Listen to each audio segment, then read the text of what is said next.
Okay, let's get started. 6:35 on the dot. First of all, I want to thank everyone for showing up, taking time out. We had a good crowd last night. Hopefully we'll have a good crowd tonight. Lots of good spirited discussion, a lot of great questions as well. So real quick, for those of you that don't know me, I'm John Peretta. I am the District 33 umpire-in-chief. I oversee a staff of 10 district staff umpires.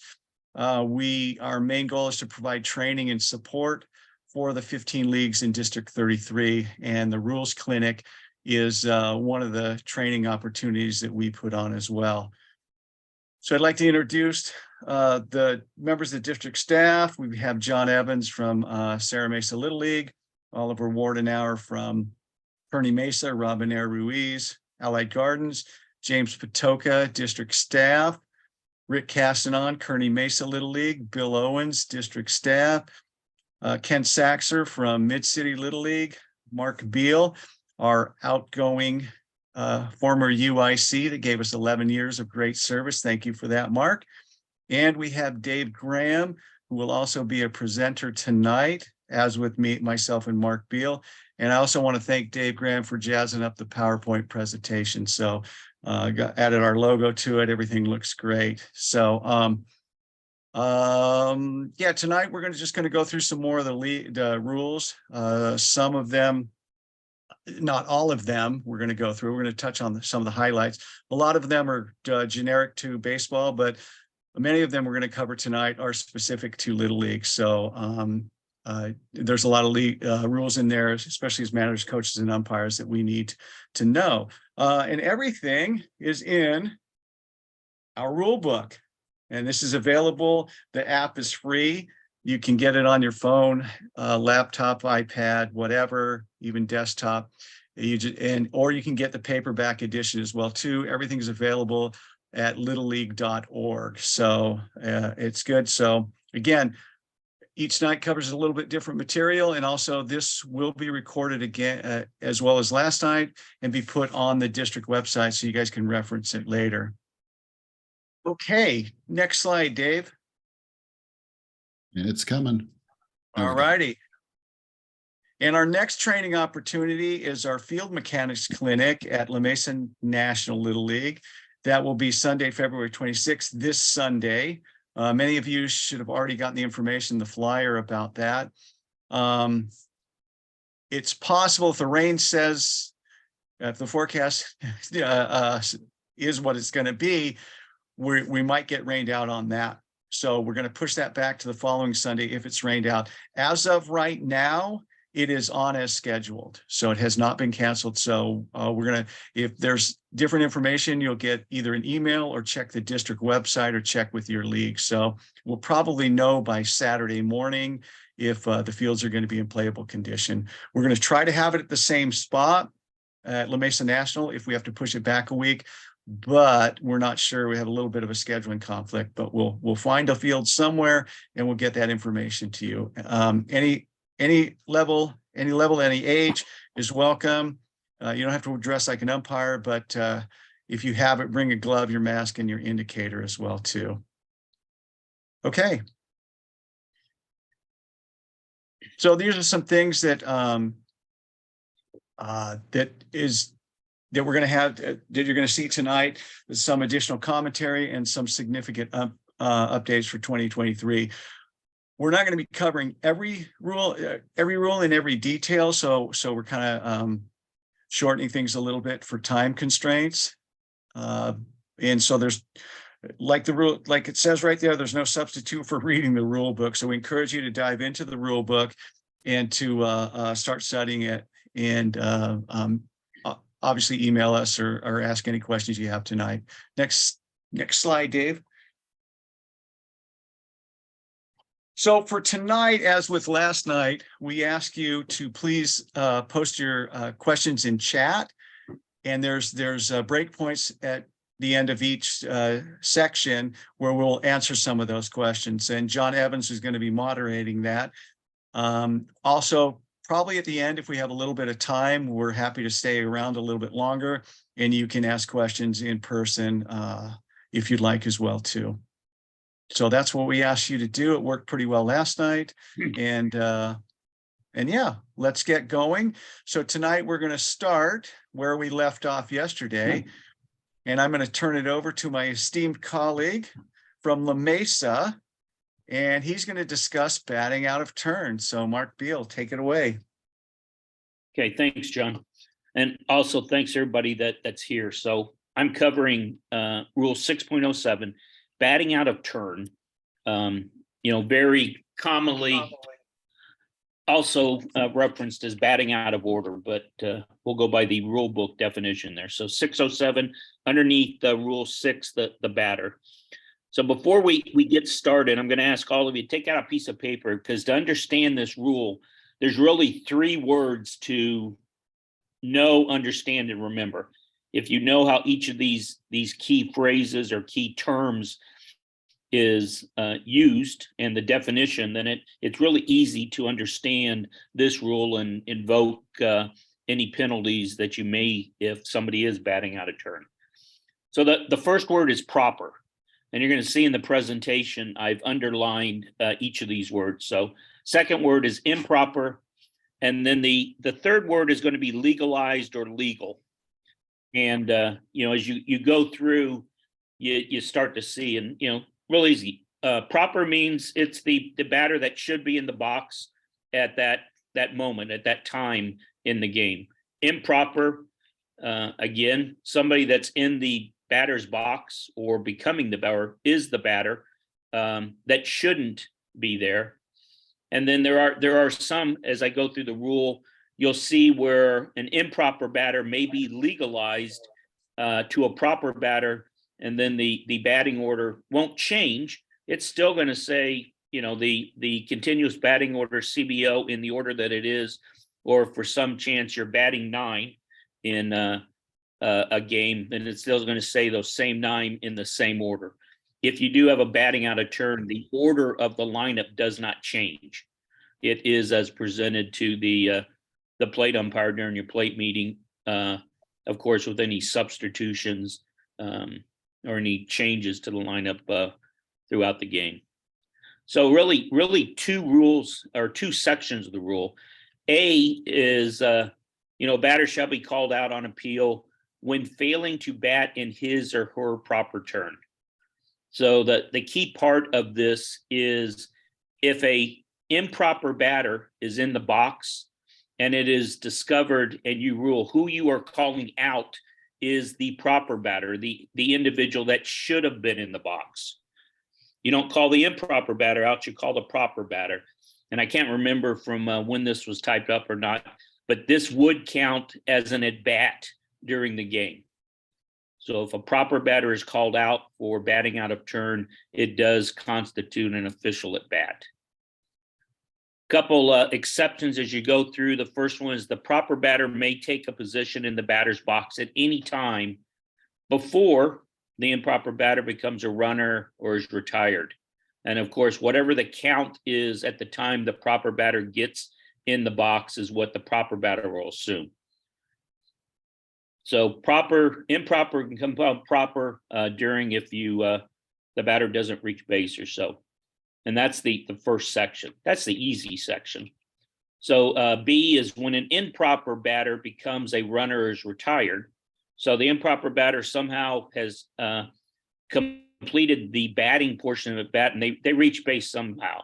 They got hit by a pitch, they got a base on balls, they hit the ball, they reach base because of an error, everything that John and David covered last night. However, the batter may become a runner, would make that improper batter reaching base there. And the defensive team appeals to the umpire. So there are times where John mentioned last night, there are some exceptions where an umpire may rule. An illegal bat would be one of them. This is one, the only individual that can protest a batting out of turn is the manager of the other team or the defensive team. Doesn't have to be the manager. So improper batter gets on base or is retired, and the defensive team appeals. then what you're going to do, and it's before the first pitch to the next batter of either team. So if you change sides, you can go back before a play, attempted play, and call that batter out from the last inning. Or if it's in the middle of inning, you can get it that way also. So the first thing you're going to do is declare the proper batter out. So proper gets called out, as I said before. Improper batter is removed from the base. You're going to nullify any advance or score made because of the ball batted by the improper batter. So they hit a triple, everybody scores. Call the improper batter, or call the proper batter out. The improper batter is taken off of third base. And then because of the improper batter's action, everybody else goes back to where they were. So if you had 3 on, those 3 batters are going, or throw runners that would be in the dugout at the time because of the ball hit as a triple, you'd put them on base because they are not going to advance because of the improper batter. So A was talking about improper, and you switch the proper batter into the box.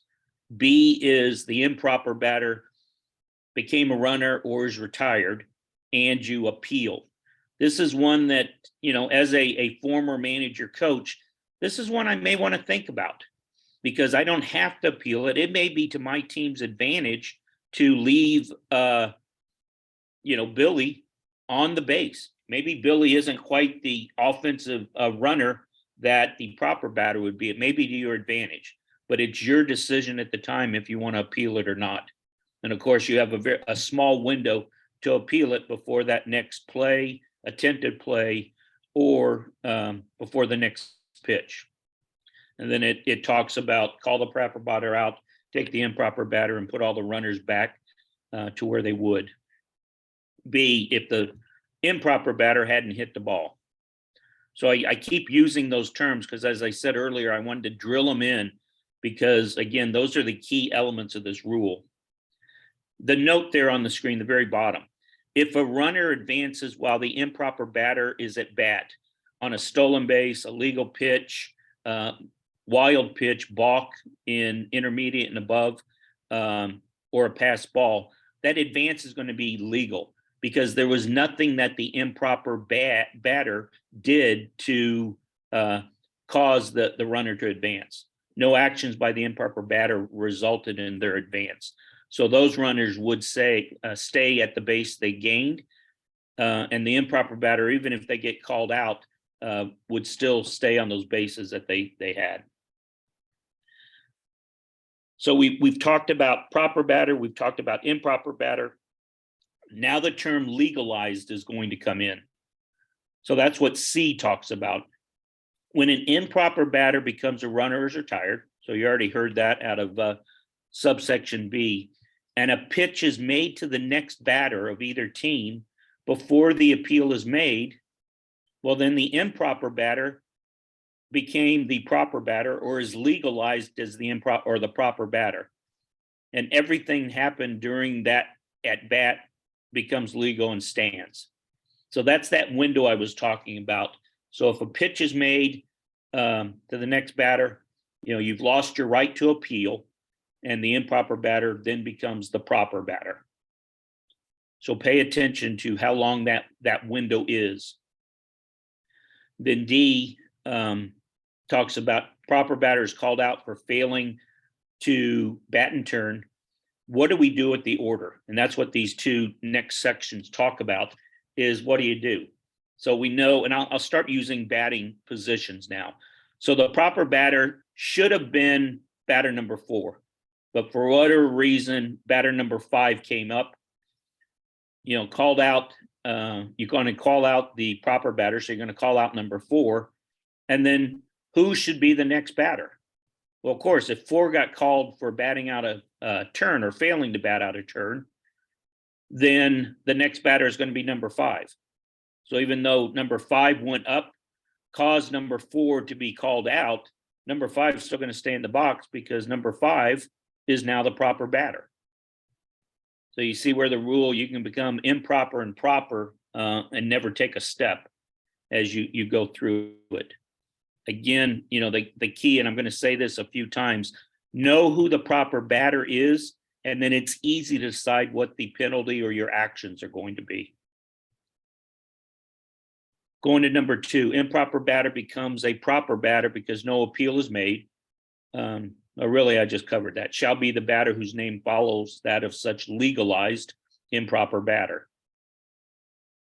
And then the instant, as it says there, the improper batter's actions are legalized. The batting order picks up from that name. So let me give you another example. It was supposed to be number 4, and number 6 went up. And nobody was really paying attention. And you got 3 coaches, and nobody caught it with the order on the defensive team. So number 6 came up and got on base somehow. Then number 5 then comes up and begins to hit because he knew he had to be somewhere around number 6, so he got in. Well, as soon as a pitch is made to number 5, what just happened? Of course, as soon as you legalize number 6, the improper batter became the proper batter. So following along, then number 7 should be the next proper batter. So number 5 gets skipped totally. And if the team is well aware, they then appeal that number 5 isn't the proper batter, and the umpire would have number 7 take the in the position. So again, you see the uses of proper, improper, legalized, and it's just that easy. David, I think the next slide's going to show it. A couple comments, and I've made a few of these. So a proper batter being called out for batting or not batting, and the improper batter batting out of turn can impact mandatory play and the substitution rules. Majority of the district plays CBO, so it's going to be mandatory play, would be substitution. But whichever batter was the proper batter called out, he did meet the definition of an at bat for mandatory play. Scorekeepers and umpires, as I said earlier, should never call attention to either team that has a player batting out of turn. It's an appeal play. The defensive team can only appeal it. Announcers who do announce the games should only announce the batter that's in the box. You shouldn't give the big, San Diego Padre warm-up now coming to the plate because you think it's supposed to be the 5th batter, but the number 6. Well, you've given the defensive team an advantage. So let them get in the box and announce whoever's in the box. Of course, scorekeepers and announcers should be counseled during your pregame duties about, hey, if there's a batting out of order, don't say anything, keep it up. And if the team appeals, then, we'll come to you, but don't indicate it is until we come to you. And then, of course, to make it as fair as we can, scorekeeper or announcer acts improperly, announces it, or says, hey, number 6 is supposed to be up, not number 5. We're not going to allow a protest for that situation because someone from outside the field caused the improper batter or batting out of turn to be discovered. Okay, David, now the next one. So this is a very easy chart. So if you're on a computer, print the screen. If you've got a phone, take a picture of the screen. If you can write quick enough, then please start writing.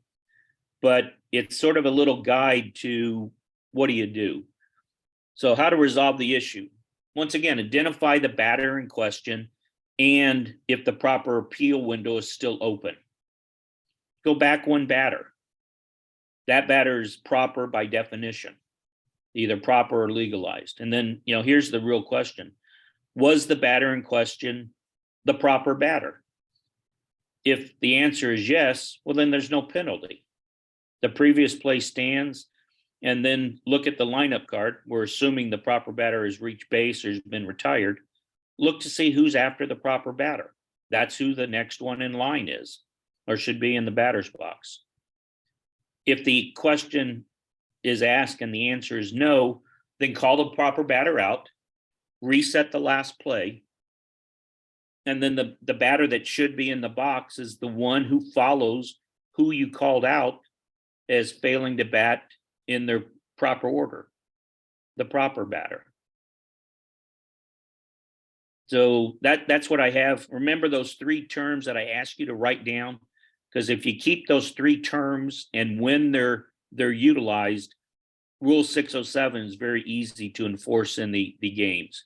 And I gave you a few examples where it may be to your advantage how you appeal, when you appeal as a manager or coach. The umpires, much the same thing. Understand when batting out of order is taking place, and then be prepared for what it comes up. Use your scorekeepers, because I will tell you that's the easiest way, because they are keeping track. They're writing the story of the game.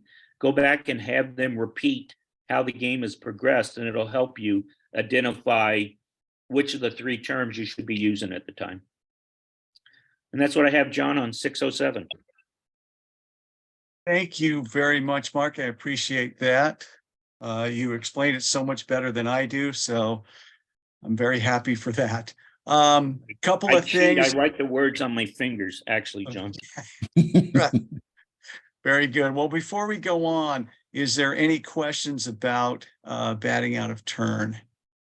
I'm glad you asked, because I was going to interrupt here to see that we do have a question regarding batting out of order. So I was hoping we could take it now. Go ahead. Okay, so the question was, what would be the mechanic if the scorekeeper is trying to get the umpire's attention to inform him that the batter is improper? Turn around and tell him. Go ahead, Mark.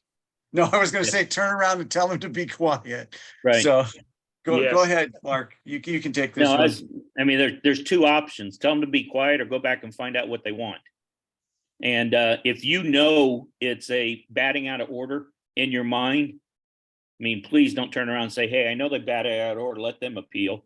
Go back and say, quietly, hey, what do you want? And they're going to say, well, okay, just, leave it there. Thanks for letting me know, but don't announce it. If you can stop them announcing it, please stop it however you can. And if you call time and they say, hey, he batted out of order, doesn't matter. They announced it and we move on that way. But yeah, the best thing, what would be the mechanic is what I talked about, the proper mechanic. Talk to them before the game. I always go when I get to a field, I find out who my scorekeeper is. If I can, get to him and see him in the booth. If not, I look up in the score booth or I look through the fence and talk to him before the game and say, hey, I know you're anxious to help and I really appreciate you being here today. But, one rule that I have or one ask I have for you, anytime you have a batting out of order, just keep it to yourself. We'll let the team decide. And then I go through a few other things about when to announce pitch count and, that type of stuff. But it's part of my pregame with my additional officials. Just like I have a pregame with the managers, I have a pregame with the scorekeepers and announcers too.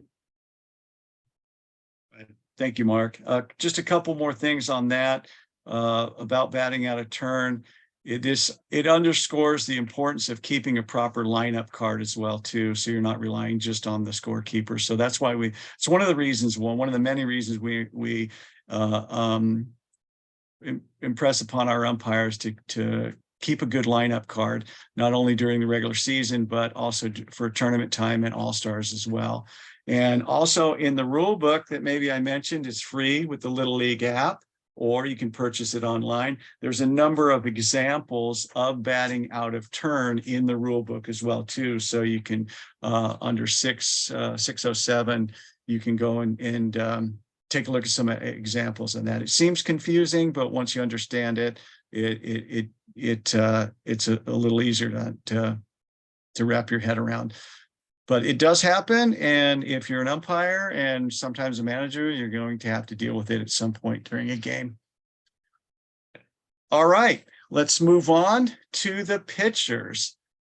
Okay, we're going to talk about some pitching regulations now, what the pitcher can and cannot do. This one here, Regulation 6, the pitchers. This talks about a catcher. When can a catcher go to pitcher? So any player who has played the position of catcher in 4 or more innings in a game is not eligible to pitch on that calendar day. So for the whole day, not just the game, but if there's a doubleheader, they can't catch the second game. And we get this question a lot. One pitch constitutes an inning. So if they catch for 3 full innings and come out and take one regulation pitch, not a warm-up pitch, they come and take one regulation pitch, that counts as the entire inning. So managers, coaches, you need to be aware of that as well too. If you plan on changing out your catcher sometime during the game and want them to pitch. Little League, the second paragraph there, Little League has changed the loophole. There used to be not this restriction. It used to be the catcher could come in and play for 3 innings and then could pitch as much as he wanted to and could go back and catch. So they close that inning, and if a catcher catches for 3 innings or less, moves to the pitcher position, delivers 21 pitches or more, 31 for 15 and 16-year-olds, they may not return to the catcher position on that calendar day as well. So managers, coaches is something you really need to be tracking, not only from a safety standpoint, but from a rule standpoint as well too. The threshold limit applies to this as well too. They can exceed the 20 pitch limit or 30 pitch limit as long as they're under the threshold requirements. Okay, next slide, Dave, thanks. As I said before at the top, the authoritative ruling there, the catcher receiving 1 pitch constitutes having caught 4 innings. Okay. If a pitcher reaches 40 pitches while facing a batter, the pitcher may continue to pitch and maintain their eligibility to play the position of catcher for the remainder of that day. In other words, if the pitcher stays 40 pitches or under, or is under the threshold requirement, they can go play catcher. Any pitcher that delivers 41 or more pitches, they're not eligible to play catcher for the day. This happens, believe it or not, this happens a lot where managers and coaches aren't keeping proper track of the pitch count or don't understand that rule as well too.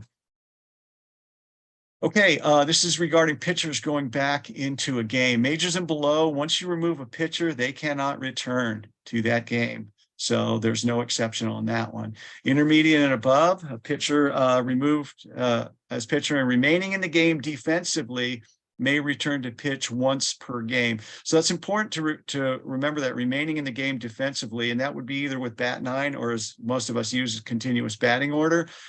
You can't sit him on the bench. He has to go to another defensive position, even in continuous batting order.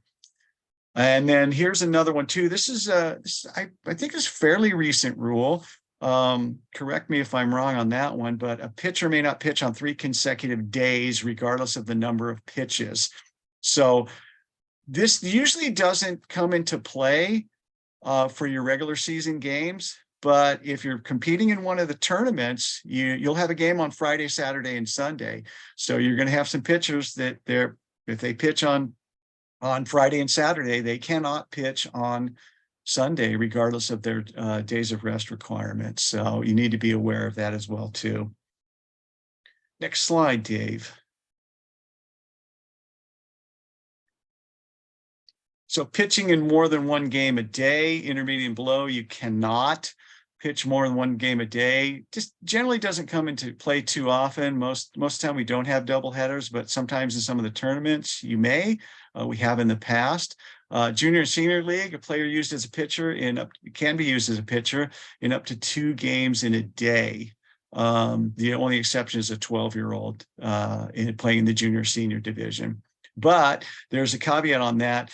If they deliver 31 or more pitches in the first game and don't meet the threshold requirements, the player may not pitch in the second game that day. So there's a 31 pitch limit on that. And then your number of pitch counts are going to be cumulative. It doesn't reset on the second game. Okay, next slide, Dave. And here is some of the days of rest requirements. It's all based on age. So you need managers and coaches, you need to know this. You are entirely responsible for the pitch counts, and everybody should be keeping a pitching affidavit. So that's all in the rule book there. And that's been that way for quite some time now, but you need to understand it and follow that through. Next slide.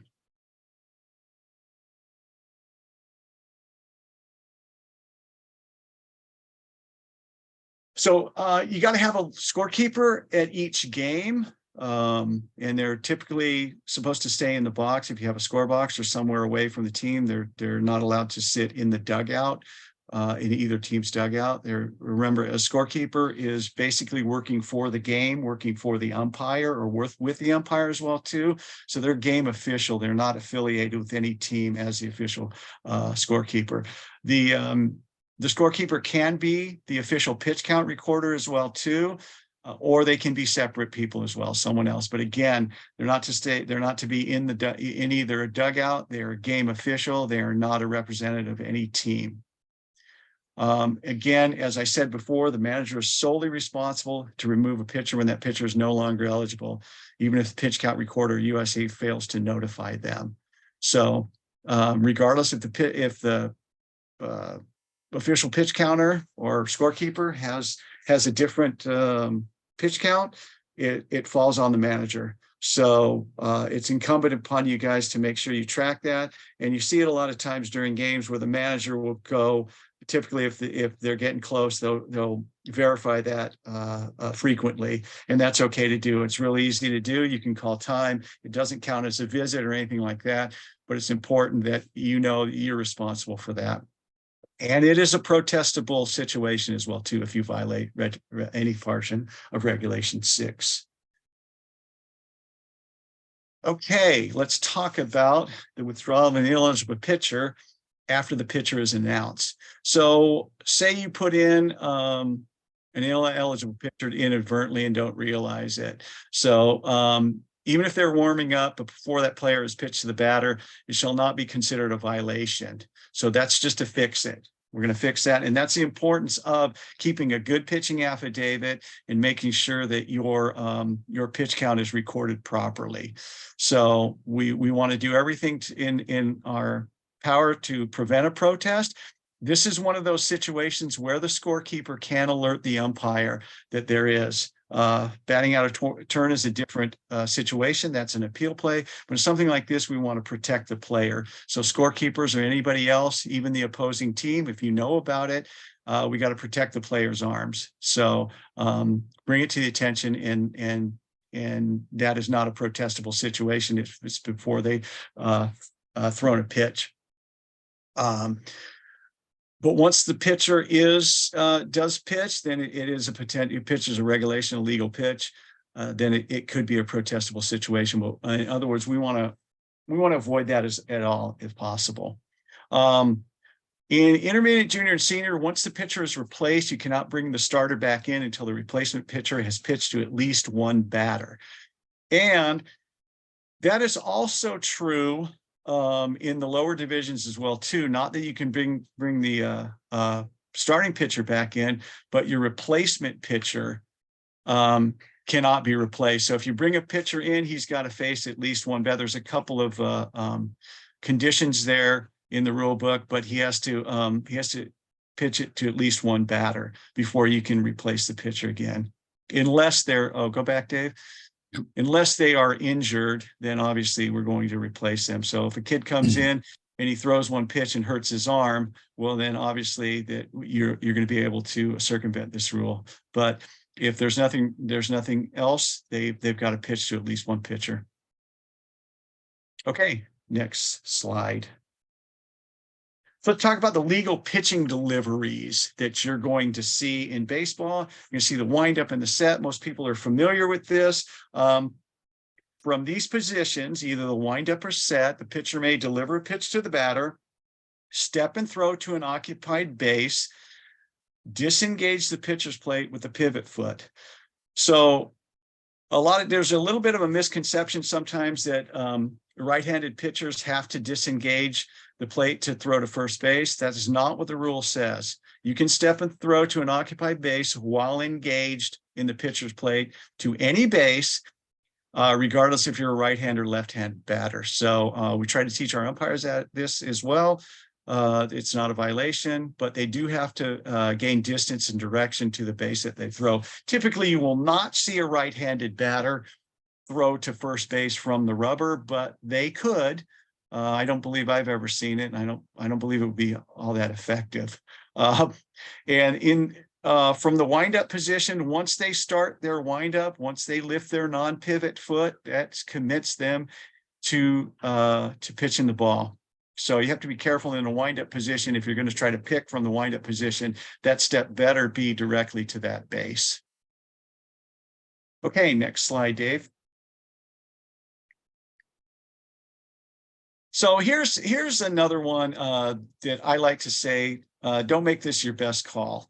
Okay, the rule is you can have some discretion. This is what we teach our umpires. So you can have a little bit of discretion here. The pitcher shall not bring the pitching hand in contact with the mouth or lips while in contact with the pitcher's plate. They may bring the hand in contact with the mouth or lips while on the mound, providing she distinctly wipes off the pitching hand before contacting the ball. You see this a lot with more seasoned pitchers. They'll step behind the mound, and as they're walking onto the rubber, they'll lick their fingers. And what typically as umpires, we just want to see a wipe somewhere. Some kids get a little crafty and they kind of don't wipe, they feint a wipe, but we want to see something like that. So typically, if you want, if you're well within your rights, if they do it on the pitching rubber, I'm probably going to call a ball on that, but use a little discretion on that as well too. So, and so I guess what I'm getting at as managers and coaches, try to teach them that they just give me a wipe. Don't have them go to the mouth on the mound. Have them when they're disengaged from the rubber, but give me a wipe after that. And we're usually all good about that. Okay. But we can immediately call a ball in that situation at any level. Okay, next slide, Dave. Okay, so let's talk about illegal pitches or balks. What constitutes an illegal pitch or a balk? In majors and below, we call illegal pitches. There are no balks in majors and below. They have closed bases, no leading off, so they're only illegal pitches. In intermediate and above, it's called a balk. The penalty is different. That's basically what you need to do, need to know. Also, you can have, there's two situations where you can have an illegal pitch at any level with no runners on. So typically an illegal pitch or a balk is going to be with runners on. But in majors and actually all divisions, there's two times where you have an illegal pitch. So to clarify, in majors and below, we only have illegal pitches. In intermediate and above, we have balks, but we also can have a couple situations where there's illegal pitches in intermediate and above as well too. And they're spelled out there. Those are in the rule book. They're all right there on your screen. You can read them. And there's some more on the next slide as well, Dave, if you want to. There they are. There's also there's also some that we are missing as well too. Unfortunately, we realized that late. We're going to have to add that. But in your rule book, there are some additional ones, H through M, that can be illegal pitches or balks. And the one that I want to touch on is 805M, is in intermediate and above. While the pitcher, while in the set position, fails to come to a complete stop. So that's one that we see a lot, rolling through your stop, blowing through your stop. That's one we see a lot in intermediate and above. So again, what I want to say is the illegal pitch, the quick pitch. Let's talk. I want to spend a little bit of time on E and G. So these are the two situations where you can have in any division an illegal pitch without runners on base, with no runners on base. So the first one is the pitcher makes a quick pitch. So what we want to do on a quick pitch as umpires is we want to stop that quick pitch. We do not want that to happen. So please, as umpires, if the batter's not reasonably set in the box, he's not alert to the pitcher, you've got to stop that. Okay, we don't want that pitch thrown, especially if the kid's not looking. And there could be an injury there, potential for a serious injury there. But that's one of them we're going to call if the with no runners on. But typically on 805E, we're going to try to stop that, so there's going to be no penalty on that one. And G, the pitcher makes any motion naturally associated with the pitch while not touching the pitcher's plate. So that's going to be in majors and minors, the penalty is a ball. In intermediate and above, it's going to be a balk with runners on base. Otherwise, it's a ball. So those are the two times that you can have illegal pitches in the upper divisions. Okay, next slide, Dave. All right, so the penalties for an illegal pitch and a balk are different. So you need to know this, both managers, coaches, and umpires need to know the penalties for an illegal pitch. So in majors and minors, the ball is dead and no runners will advance. The pitch shall be called a ball, even if the pitch is not actually thrown. And that's going to be, whether the pitch is thrown or not, it's going to be a pitch to the pitch count. This is a distinction between majors and minors and intermediate and above. But on a legal pitch, the penalty is a ball and a pitch to the pitch count. Okay, so there is an exception if the pitch is delivered and a play follows the illegal pitch. So in other words, the batter puts the ball in play. Play shall be allowed to continue as a delayed dead ball. Upon completion of the play, the manager of the offense may advise the plate umpire of a decision to decline the illegal pitch penalty and accept the results of the play. So you've got to do that immediately at the end of the play. However, if the batter hits the ball and reaches first base safely, and if all base runners advance at least one base on the action, then we're going to disregard the illegal pitch. So on a legal pitch, and this is different than a balk, on a legal pitch, the manager may, in some situations, have the opportunity, the option of taking the results of the play. So in other words, for a good example, the pitcher throws an illegal pitch and your batter hits a home run over the fence, maybe say a 3-run homer. Well, you're not going to want to take the penalty on that. You'd much rather, as the offensive manager, you much rather have the results of the play. So that's one situation there. Again, there's always a pitch charge to the pitch count. And that, again, that's different from the balk rule. And there's a note down there. There's in no circumstance shall the balk be called in majors and below. Sometimes we hear managers and coaches clamoring for a balk, but that is incorrect. There's only illegal pitches in majors and below. So the penalty for a balk is different. There is no manager's option. Either we're going to enforce the balk or we're going to disregard it. So in a balk, the ball is dead, and each runner shall advance one base without liability to put out unless a batter reaches first on a hit and error, a base on ball is a hit batter or otherwise. And all other runners advance at least one base, in which case the play proceeds without reference to the balk. If a balk is called and the pitch is delivered, it will be considered neither a ball nor strike unless the pitch is ball 4, awarding the batter first base and forcing all runners to advance. So as I said before, unlike the penalty for an illegal pitch, there is no manager option for a balk. So either the batter runner reaches first base and all other runners advance one base safely, then we're going to disregard the balk. Otherwise, we're going to enforce it. The batter's going to stay in the box, and the runners are going to be awarded one base. Each runner is going to be awarded one base. So, and with regards to how we count it as a pitch or not, this is the exception here on a balk. When a balk is called, if the pitch is delivered, a pitch shall be charged against the pitch count. So do not charge a pitch against a pickoff or a pickoff attempt. So sometimes, a lot of times on a balk, when the umpire calls a balk, they'll still continue to deliver the pitch. If they deliver a pitch, regardless of what happens after that, they're going to, oh, Dave, you sped it up there. Go back one. Anticipating. So if the pitcher pitches the pitch, it's going to be a pitch to his pitch count. If the pitcher does not pitch the ball, it does not count to their pitch count. And the reason why Little League does that is because there is a penalty built in. You're going to advance runners on that.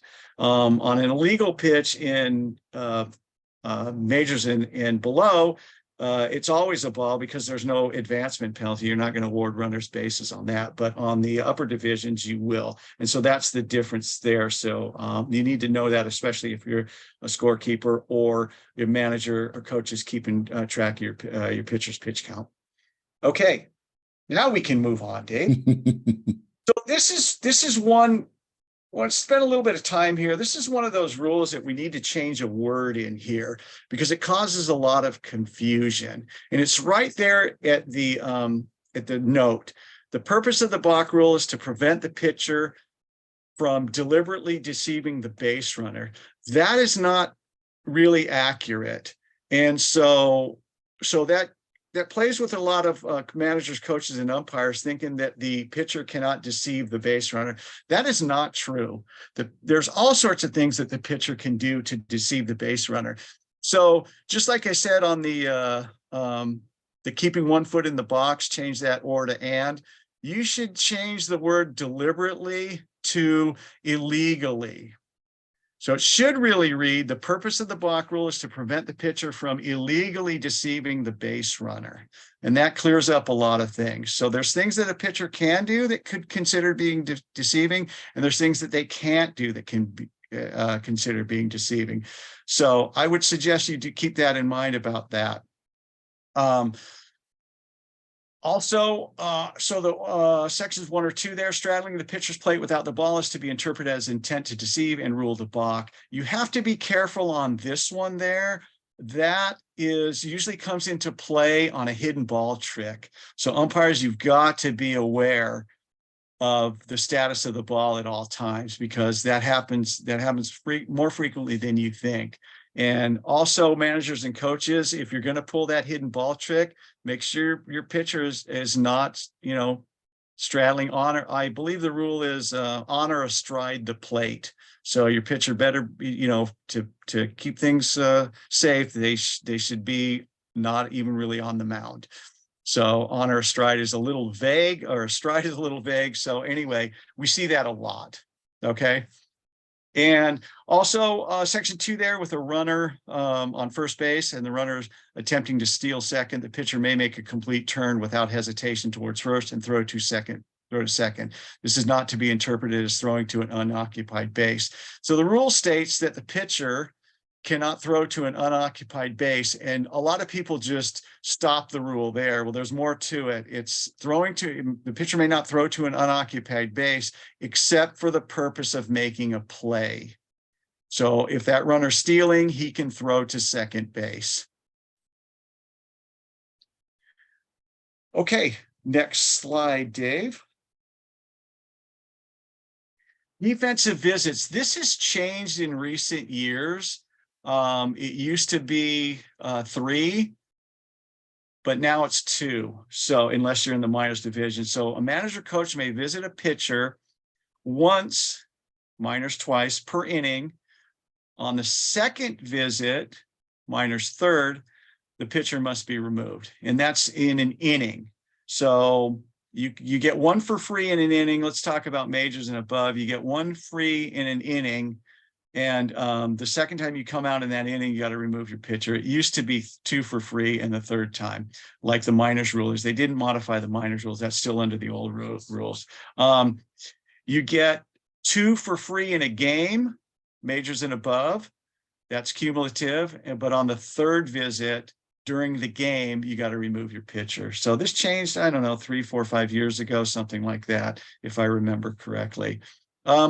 Let's talk about sometimes this is where caused some confusion for managers, coaches, and even some umpires. So the visit may include any and all players at the mound. So typically that's what you're going to see. The manager comes out and talks to his pitcher, and some of the players come to the mound as well too.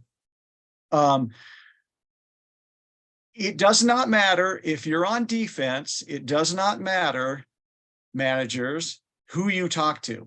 If you want to go visit with your first baseman, that's a visit to your pitcher. You want to, visit with your catcher, any other player, except unless it's for an injury or something like that. That's going to be it's always charged a visit to your pitcher, no matter who you are talking to. And on intermediate and above, visits are cumulative for re-entering pitchers. So if you had two pitchers to your two visits to your starting pitcher, and then you replaced him and you put your starting pitcher back in later on in the game, he still has those two visits under his belt. Now, here's something that causes a lot of confusion. So at the umpire-in-chief's discretion, when either team is granted a charged visit, the manager coach of the other team may be allowed to make an uncharged visit within the duration of the original charged timeout. So you will see this frequently where the pitcher goes to, or the manager or coach goes out and talks to his pitcher, and then the manager coach of the offensive team wants to talk to his batter or, you know, whoever. And often people want to say that's a visit. That is not the case. That's another one of those things where just a little bit of discretion by the umpires, where you can just, you know, as long as they're not delaying the game, don't make this your best call as well. But you'll get a little pushback sometimes, where sometimes what you'll have, this is where it really comes into play, is sometimes you'll have, say, an injury to an offensive player. So there's a timeout where the offensive team is maybe tending to someone on base, and the manager of the defense wants to come out and talks to his pitcher. I can't tell you how many times where people clamor that that's a visit, and it is not a visit. Okay, it could be a visit, but it's not a visit as long as they're not, you know, the time is out, they can go talk to whoever when they want, and it's not going to be a visit. So I hope you guys understand that. That's what we try to teach people. It's basically a little bit of common sense. Hey, the time is out. So as long as you're not delaying the game, you can go talk to anyone you want if you didn't call the timeout. Sometimes this has even happened when an umpire gets injured. And that has happened to me in an all-star game as well, where the offensive manager wanted a charged timeout to the defensive manager visiting his pitcher while the umpire was injured. So that's not the case. Hope that makes that clear on that. Okay, Dave. Intentional walks. This is a new rule. Thank goodness. So the intentional walk, the free pass without throwing any pitches, is now in all divisions. It used to be, I believe, in minors and below, that was it. All the other divisions had to throw the pitches. So thank goodness Little League decided to allow the intentional walk, where you just send them to first and don't have to throw those 4 pitches. So it's in all divisions now. It's still 4 pitches to the pitch count, though, in every situation, in any division. But a couple of restrictions on that. You may only intentionally walk one player, or a player only once during the course of the game. And that would be for the free pass. Let me make that clear here. That's for the free pass where you can just wave them to first. You get to do that one time per player per game. Now, it doesn't mean you can't intentionally walk him later on in the game, that same person. Say it's the, you know, the stud, you know, home run hitter, and he's already hit a grand slam on him. So on you've given the free pass one time. If he comes up again and you want to give him a free pass, you have to throw the 4 pitches. Okay. And also you can do it at any time. That rule had changed a little while ago as well too, where you had to do it before the at bat. You don't have to. So if you throw 2 pitches, 3 pitches, whatever you want to do, you can send them. You can elect to take that free pass anytime during the at bat. And what you do is you add so in other words, if say the count is 2-2 and the manager decides that he wants to walk them, you will send that pitcher or that batter to first base. And it would be, you would add 2 pitches to the pitch count. However many balls are left, that's what you add to the pitch count if you're going to do it in the middle of an at-bat. And that is the restriction on it. So I like that rule. I think it's well overdue. But in other rule sets, you can do it as many times as you want. But in Little League, it's once per player. For the free pass without actually throwing the pitches. Always adding to the pitch count, though. Okay, John Evans, do we have any questions? We have some excellent questions waiting for you. Regarding pitching, is finishing a suspended game before the regular scheduled game considered a doubleheader for the pitching? Is suspending.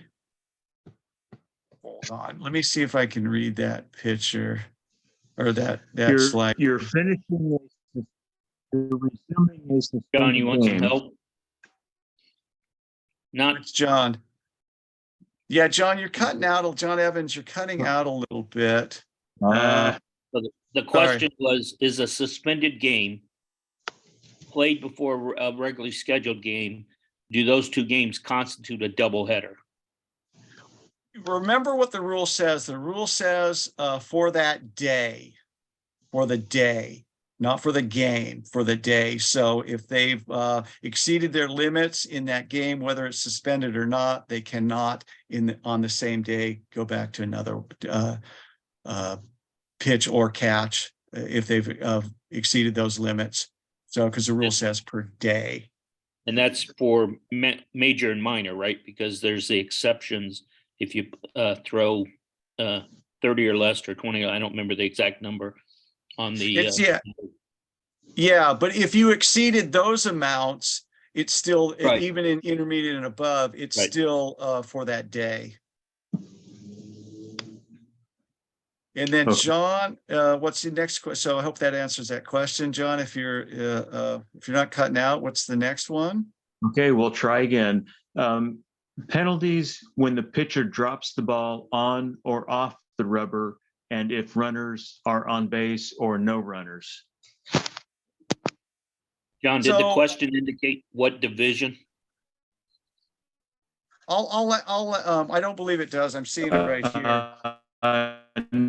No. So I'll answer the question for both divisions, majors and below and intermediate and above. So majors below, a pitcher drops the ball off the rubber, it's nothing. So if they're on the rubber, majors and below, if they drop the ball, it's going to be an illegal pitch and it's going to be a ball to the batter. Excuse me, a pitch to the pitch count if they drop the ball. Intermediate and above, off the rubber, it's nothing. On the rubber, that's going to be a balk. Now, notice we've had this question before too. What constitutes dropping the ball? The rule doesn't say dropping the ball and hitting the ground. It means dropping the ball. So if the pitcher drops the ball and recovers it, that's still dropping the ball. It does not have to hit the ground in order to be considered a drop ball. So it's going to be intermediate and above on the rubber. It is a balk. Majors and below on the rubber. It is a pitch to the pitch count. And I believe it's a ball to the batter, right? Yeah, it's a ball to the batter and a pitch to the pitch count. I misspoke on that one. And then off the rubber in any division, it's a big fat nothing. Okay, two more to go. Okay, this was a little longer, so bear with me. If a balk is made with the runner on second base and the pitcher throws the pitch and it is ball four, disregard the balk? Or does that only happen if the runner is forced to advance? If it only happens if the runner is forced to advance, then is it correct that you would enforce the balk and move the runner to third and the batter stays in the box with 3 balls? Oh, yes, in that particular situation, remember the requirements to disregard the balk. You have to have the batter runner reaching first base safely and all other runners advancing at least 1 base. In this situation, there's a runner on second base.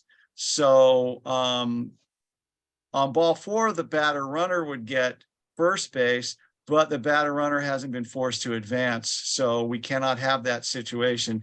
So in that situation, the batter runner stays at base. It's not ball 4. The count remains the same, but in this case, we're going to have to enforce the balk, and that would be awarding R2 third base in that situation there.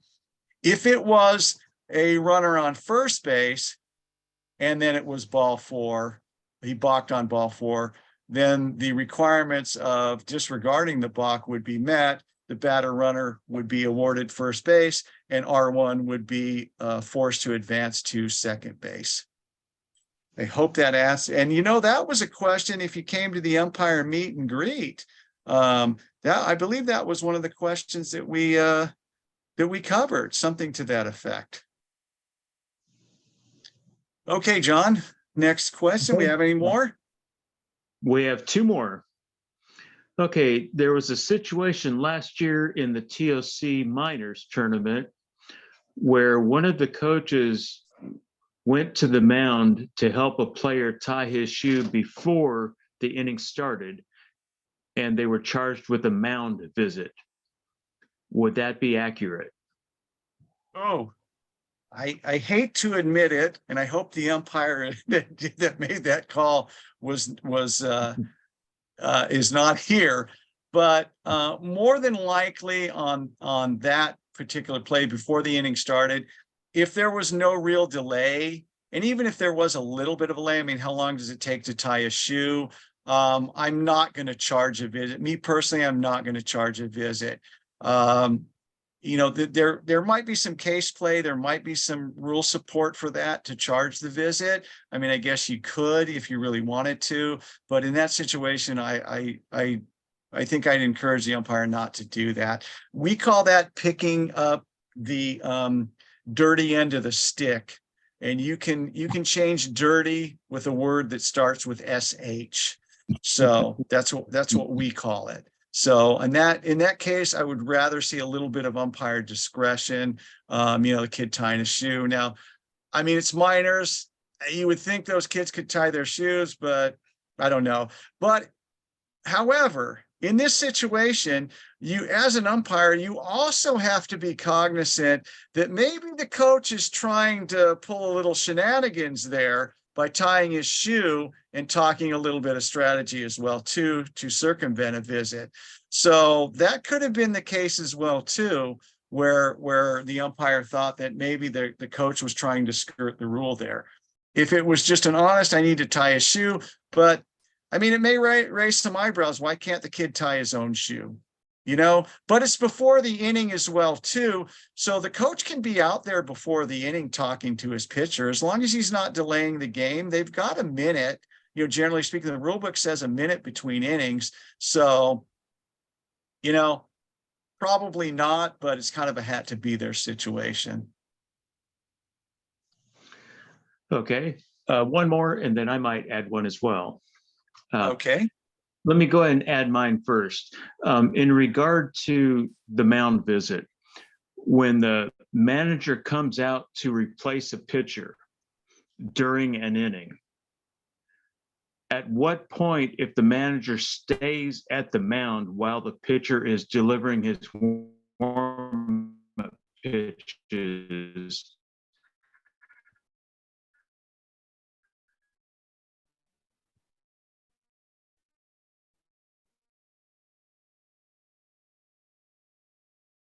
Okay, John, you cut out on us there. how long is the manager allowed to stay there before being considered?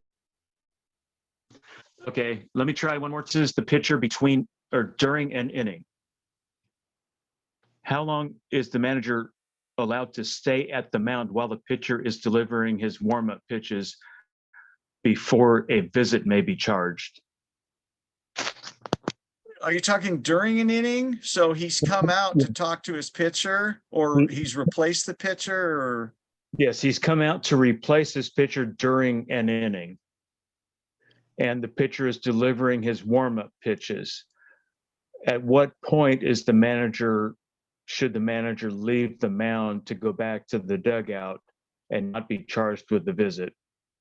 Okay. So in case, to reiterate the question, a manager comes out and replaces his pitcher. So the incoming pitcher has not been charged with a visit yet. So how long can a manager stand there and see his pitcher warm up? As long as he's not delaying the game, there's no rule that says he can't stand there.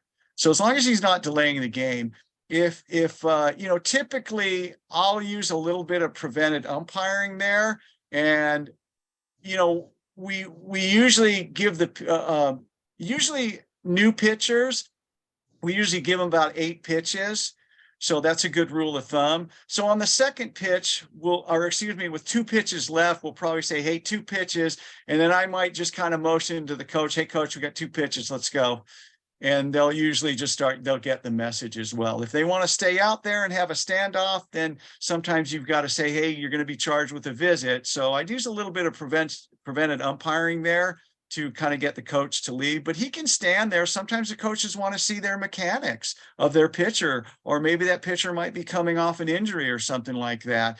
He wants to kind of monitor him. So he can stand there and watch. As long as he's not delaying the game or trying to show anyone up, I'm okay with it. But I just kind of nudge him along if I think they need to get back to the dugout. But if they're not delaying the game, what's the harm? If the pitcher's taking his warm-up pitches like he legally can do, then we're fine with that. Okay, and the last question may be similar to this last one. After the third out of an inning, the third base coach is walking across the diamond to get to the first base dugout. At this time, he walks past the mound while his pitcher's warming up and talks strategy with his pitcher. Shall this be considered a visit? Again, this goes back to, is he delaying the game? As long as he's not delaying the game, then I'm fine with it. And we're going to use a little bit of prevented umpiring as well too. When the throwdowns come when it's balls in, because that might be a returning pitcher, so maybe he only gets about 5 pitches. On the throwdown, you might just want to, if the coach isn't moving, you just give him a gentle nudge and say, hey, coach, we got to get going. Let's go. And that's about it. So again, they're not delaying the pace of play. They're not delaying the game. There's no real, you don't really have any rule book support to charge them with a visit. So in this case, again, prevented umpiring, let's not pick up the dirty end of the stick, but at the same time, managers and coaches, don't try to, try to get away with something. If you're really concerned about your pitcher, then yeah, but most of the time you don't need to stand there. But if you want to, if you're not delaying the game, then hey, that's okay. Hey, John, Okay. we have a question from yesterday. I don't know if you wanted to grab that now or if you want to wait till the end. We got what time we got here? We're doing good on time. Let's go ahead and grab that question. What was that one? Mr. Evans, you want to read that? It's all the way at the top of the chat list. Oh, is this the one from Tommy? Tommy sent Yeah. this me in an email. I'll go ahead and read this one. It says, I thought about the interference obstruction portion and wondered what, as a coach manager, is there a procedure for requesting a review or a meeting with the umpires of a play where interference obstruction wasn't called, where you think where you think maybe the manager ought to have called it, or excuse me, the umpire ought to have called it. That's no different than going to talk to an umpire on any call. Request time, wait for time to be granted, and then go to the umpire who you think should have made the call or did see the call or something like that, and just ask them what they have. In a 2-umpire system, there are some holes. And in going solo, there's going to be a lot of holes in that. So it's possible that the umpire didn't see it. Especially if they're working solo, their first responsibility is the ball, any play. So it's no different. Just go out and ask them calmly, like we've been trying, trying to talk with the managers and coaches, talk to tell them how to come out. So just have a conversation. If he didn't see it or if he doesn't have it, that's a judgment call. So that's just kind of the way it goes.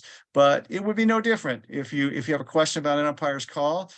Wait for time to be granted and go to that calling umpire. And if the umpires want to get together about it, if it's a multi-umpire system, they can get together. But just like you would just have a normal conversation about it. But know that there are holes in in the umpire system. We're not always running 4-man. So there are, I mean, unfortunately, there are some things that are going to be missed.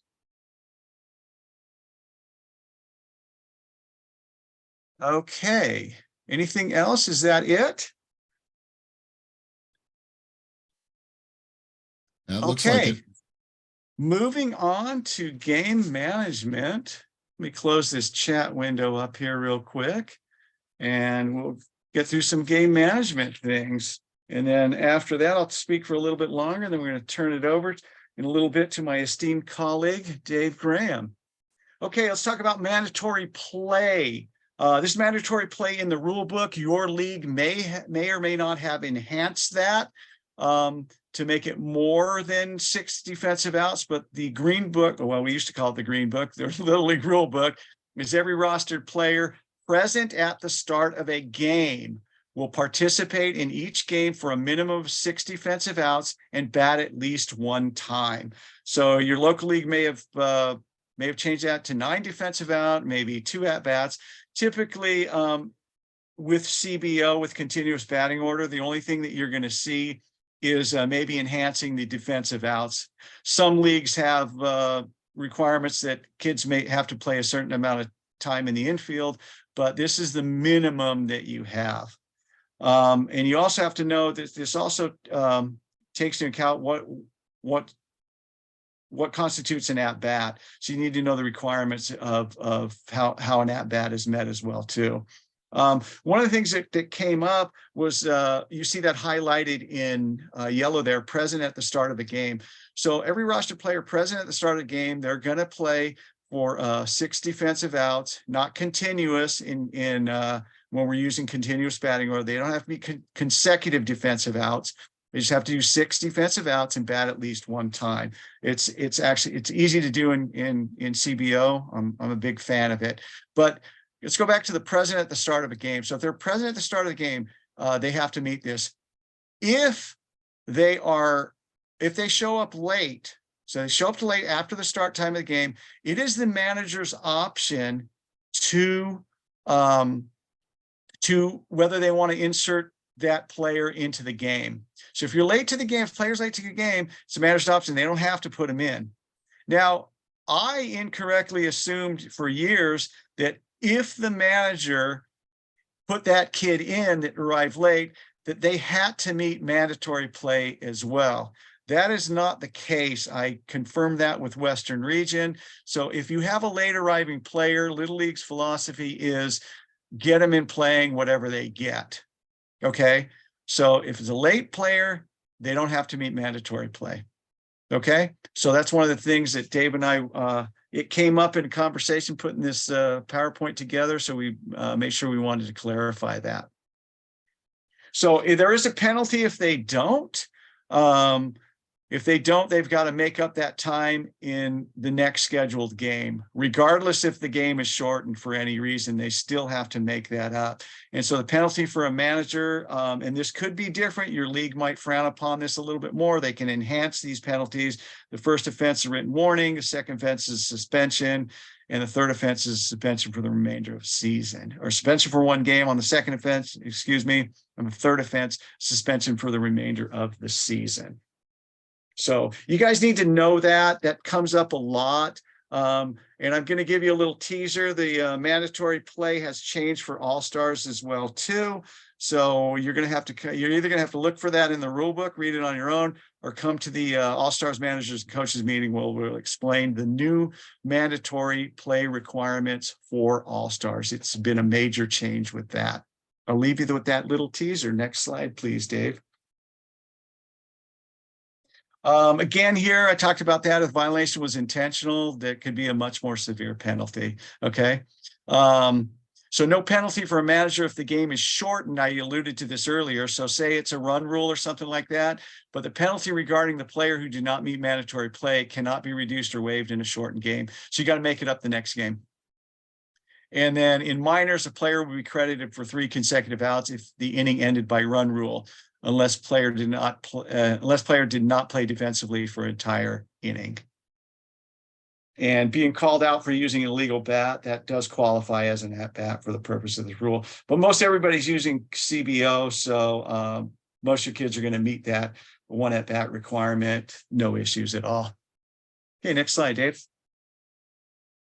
Continuous batting order, too. You've heard us talk a lot about this. Just want to make a couple of points on this one. So continuous batting order, typically everyone in our district uses it. We use it for tournament time. And you know what, Dave, I just have to let the cat out of the bag right now.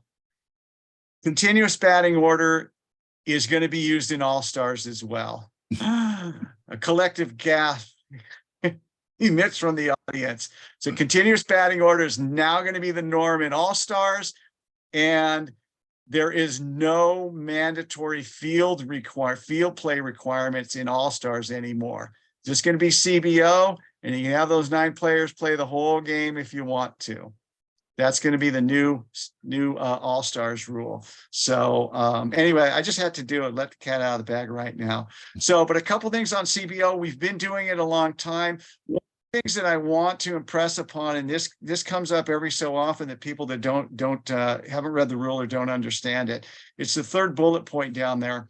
When a player is injured, becomes ill, or must leave the game site after the start of the game, you skip them without penalty. So for whatever reason, you just skip them. It's not an out, it's not an ejection, it's nothing, okay? And then if they decide to come back, if they're feeling better or whatever, you just reinsert them into their original spot. So you need to know that. Both managers, coaches, and umpires as well. So there's no penalty if you just skip them over. Make sure you alert the scorekeeper and the opposing manager if a player is going to be skipped. That way we don't have a potential batting out of turn violation. And again, as I said before, if a player arrives late to the game site, if the manager chooses to enter her in the lineup, they just add him to the bottom of the lineup. That's all. And mandatory play does not apply in that situation. Also, you can start and play a game with 8 players, and your board of directors has to determine if an out is being called for the 9th position or skips without penalty. That's a local league option. So, we need to know that if your local league has adopted that or not. And the last part there, all players in the batting order are considered starters. Okay, okay, that's good, Dave. Next slide, please. Thank you. So base coaches, you get 1 manager and 2 coaches are allowed. T-ball minor league instructional divisions, you get 1 manager and 3 coaches. So they upped that in recent years. So the offensive team, you need 2 base coaches on the field. They don't have to be adults. They can be kids, but if they are kids under 18, they have to wear a batting helmet. Okay. Oh, one other thing too.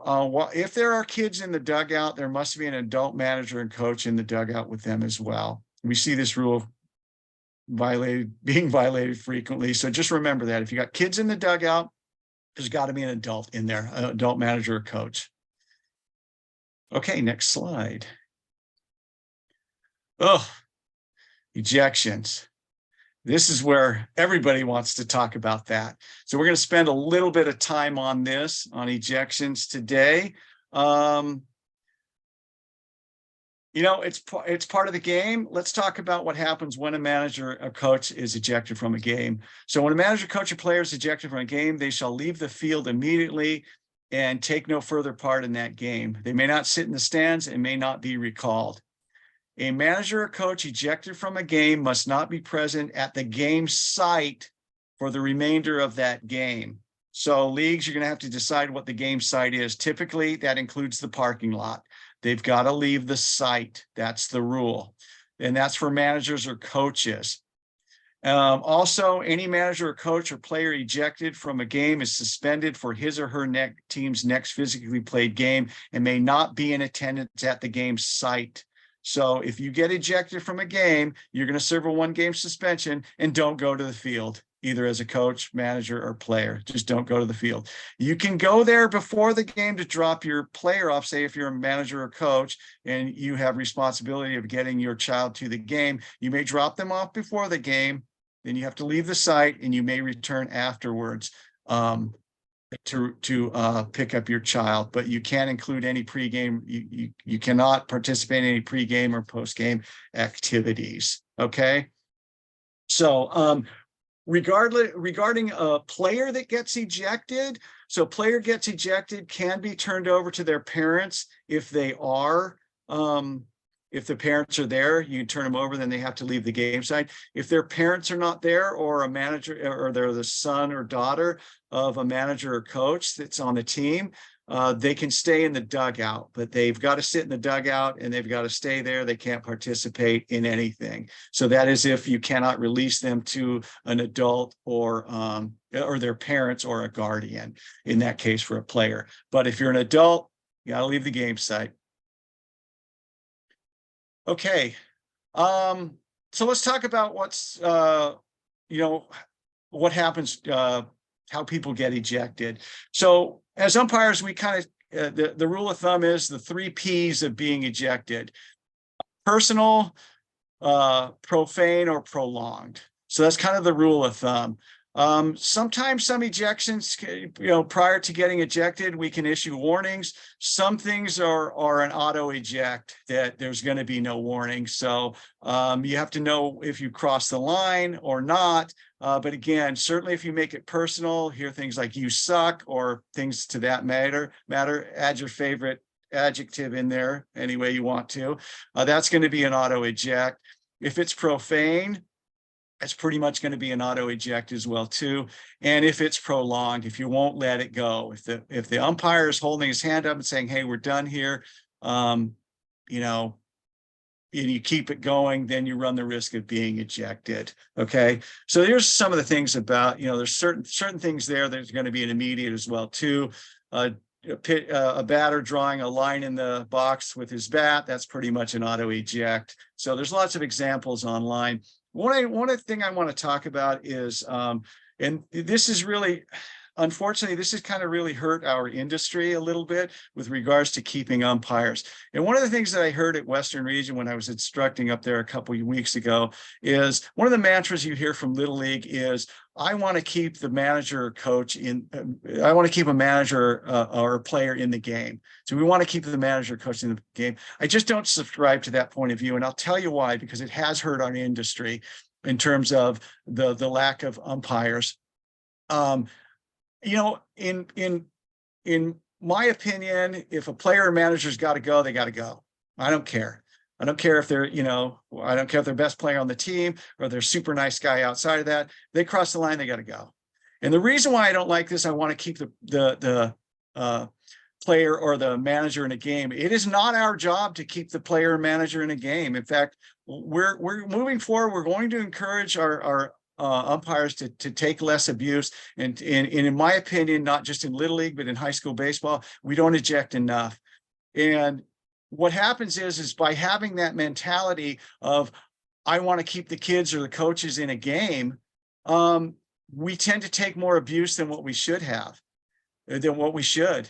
And in turn, that really hurts us in recruiting or retaining, because you've heard me say this before, that it's hard to recruit umpires because they say, "I don't want to get yelled at." It's hard to retain umpires because they say, "I'm tired of the abuse. I'm tired of getting yelled at." Part of that is our problem with that mentality of want to keep people in the game. No, that's not the case. And what's happened is we've let people get away with too much abuse, and then therefore now we're seeing the ramifications of that in terms of a nationwide shortage of sports officials. So don't subscribe to that mantra. It's not anywhere in the rule book, and that's not something that we're going to be teaching going forward here, at least in this district. So anyway, that's a little bit about ejections. They don't happen too often in our district. We have a good district, and the district has really pushed in recent years to support guidelines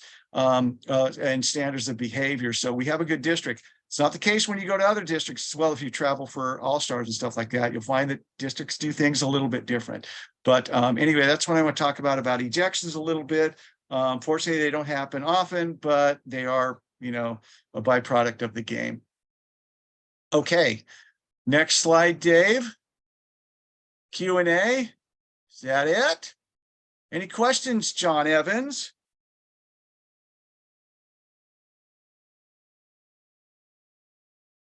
And John, if you're talking, you must be muted. Oh, there you Here are. I go. Let me see. Okay, only one this time. Okay, in continuous batting order, what if a player refuses to bat because he is scared? Do we need to take it out? Okay, in case you Did didn't you hear, hear it that? cut out a little bit. It's on continuous batting order. What if a kid refuses to bat because he's scared, he or she is scared? Do we need to take an out? Can they hit later? No, remember, there's no penalty for whatever reason. I believe we paraphrase, I think, in our slide 86 there. I believe we paraphrase, but I believe there's even and correct me if I'm wrong, Dave, if you can pull that up. I believe it says for any reason, if they have to leave the game or for any reason. So it doesn't matter.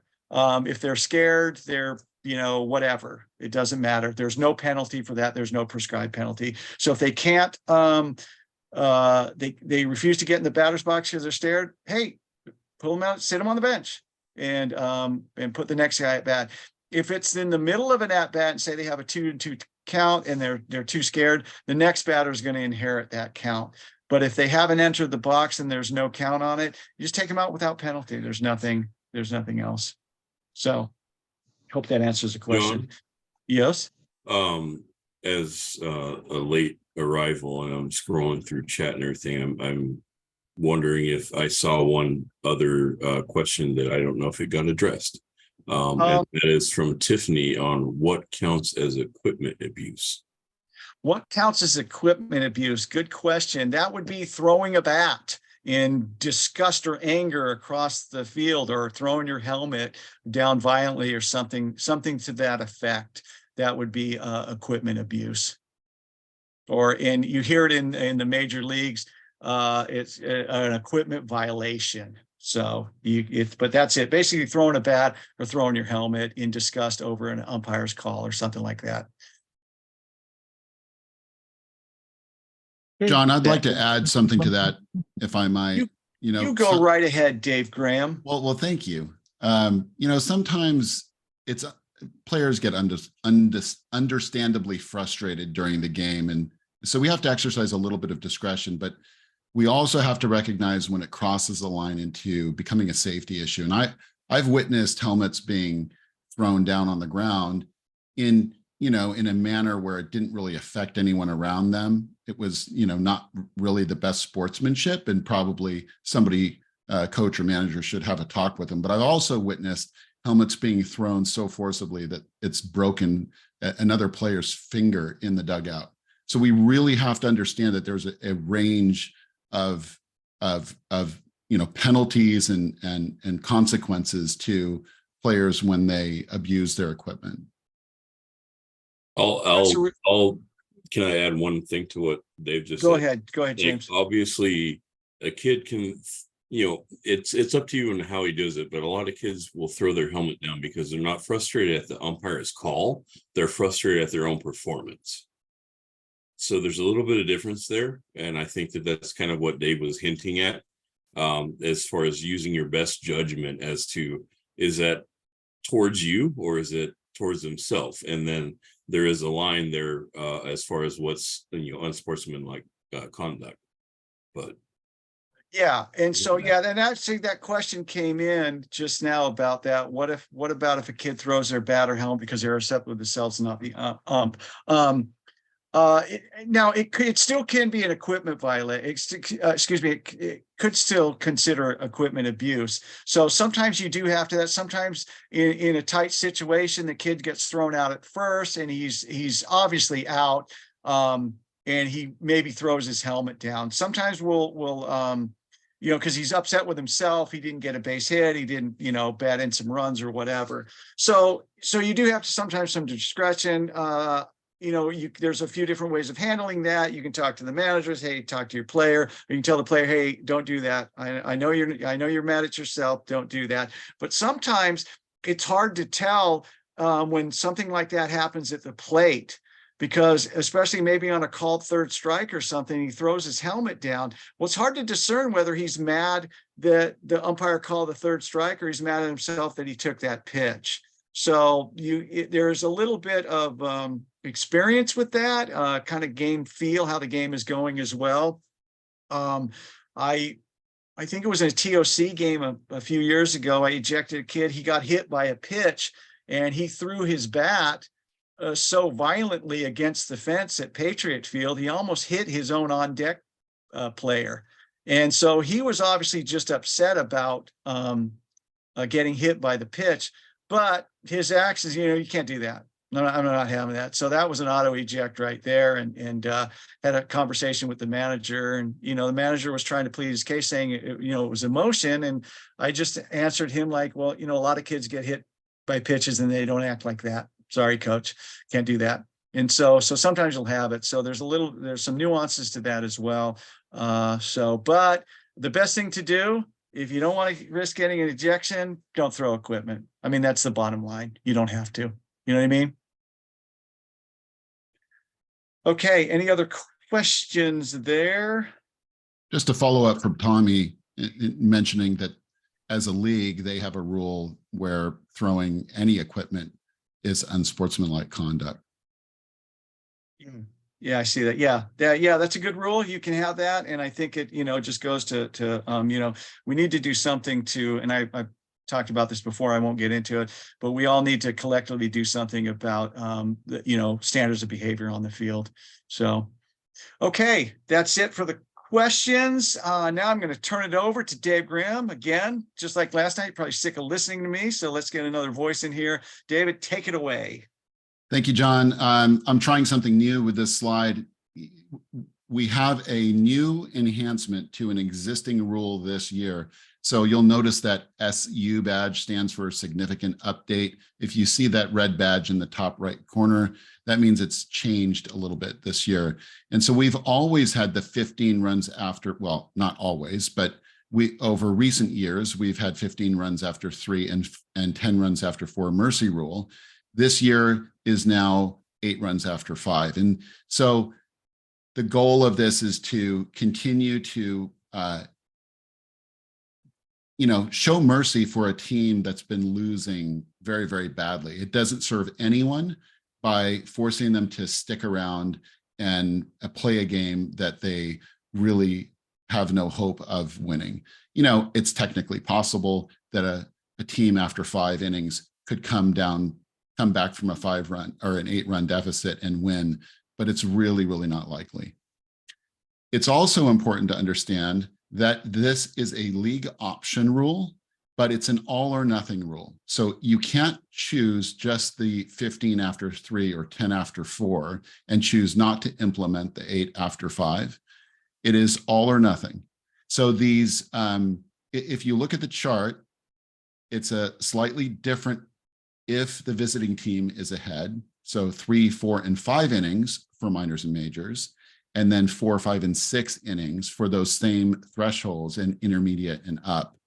But if the home team is ahead after 2.5, 3.5, and 4.5, then that rule goes into effect a little bit earlier, because obviously the home team doesn't need to bat in their half of the inning.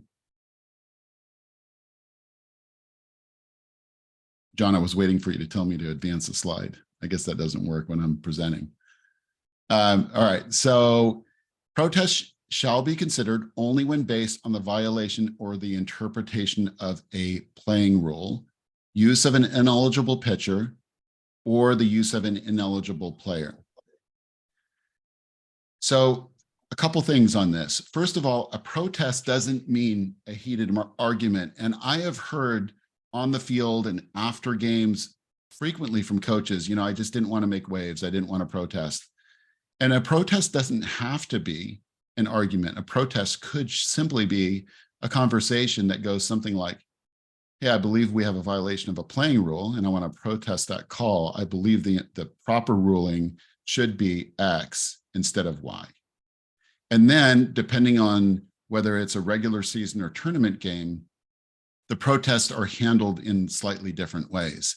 During a regular season where there is no protest committee, if the umpire is not able to satisfy the requester of the protest, a manager who requested it, that violation be reviewed, then the game continues under protest, and that's a note is made in the scorebook that a protest was made, at what point in the game, how many, what was the score, who was on base, all of those kind of details are logged. And then it can go to the board of directors for a determination if it's, important enough. So if there are standings and a protest could affect the game result, then the board of directors will weigh in on that. Now, no protest shall be considered on a decision involving an umpire's judgment. And we've talked about this throughout this presentation. Judgment calls are not up for interpretation. So the only thing that you can protest is a violation of playing rules. In some cases, an umpire might just take the protest and note the protest and not tell you that you can't protest it, even if you can, even if you think you can. And we often do this during tournament season, where we know that a protest is not going to be upheld, but we'll just take it anyway. Equipment which does not meet specification must be removed from the game. So I think this one is common sense. If there is an illegal bat, it has to be removed. And if there is a suspected illegal bat, so if somebody steps up to bat, brand new bat, and it shatters, that a non-wood bat, that's probably, first of all, it's damaged, so it has to be removed anyway, but it may be suspected of being an illegal bat. If there's a cap that pops off the end of the bat, that bat has to be removed from the game. If it's improper, note the protest and continue play. Let the board of directors handle it. We already covered that. And we have a little bit more to talk about protest. Actually, we don't. That's all on one slide now. All right. Dave, I just wanted a great explanation on that protest. I just wanted to add one thing, a couple things actually. On the protest, you can, like Dave said, you can protest anything you want. You can file a protest, but I can tell you that a judgment call isn't going to make it out of the protest committee at all. So you can, if you want to, we'll take the protest, but it's just going to be, if it's an umpire's judgment, it's gonna, it's going nowhere. However, we think that a protest is a very underutilized tool by managers, okay? Because the manager has to do the protest. We encourage you guys to do protest, okay? If they're on an improper playing application, because if you don't protest, we have no recourse to fix it, or you may learn something as well too. It becomes a learning opportunity.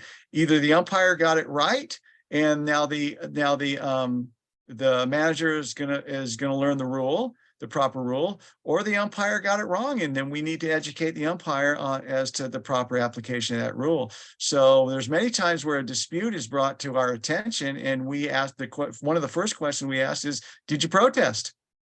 Well, we can't do anything if you did. There's no education process if you don't protest. So you should know the protest procedures, and you should use it if it's an appropriate time, because how else can we educate either the manager or the coach? The manager or the umpire. So thank you, Dave.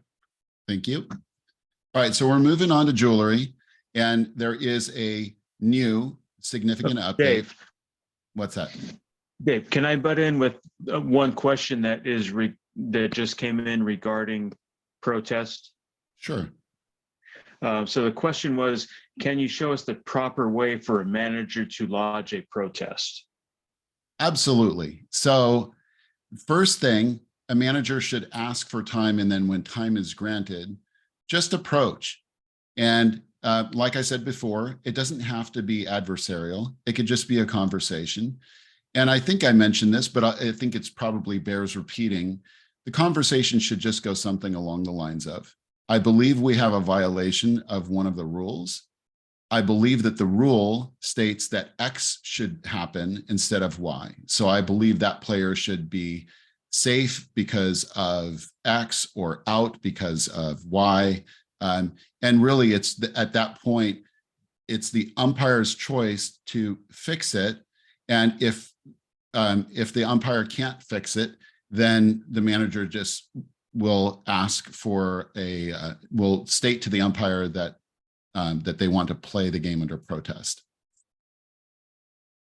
Yes, and Dave's correct on that. In one thing to add too, in a multi-umpire system, the umpires are going to get together. Obviously, if it's solo, it's going to be whatever that umpire wants to do.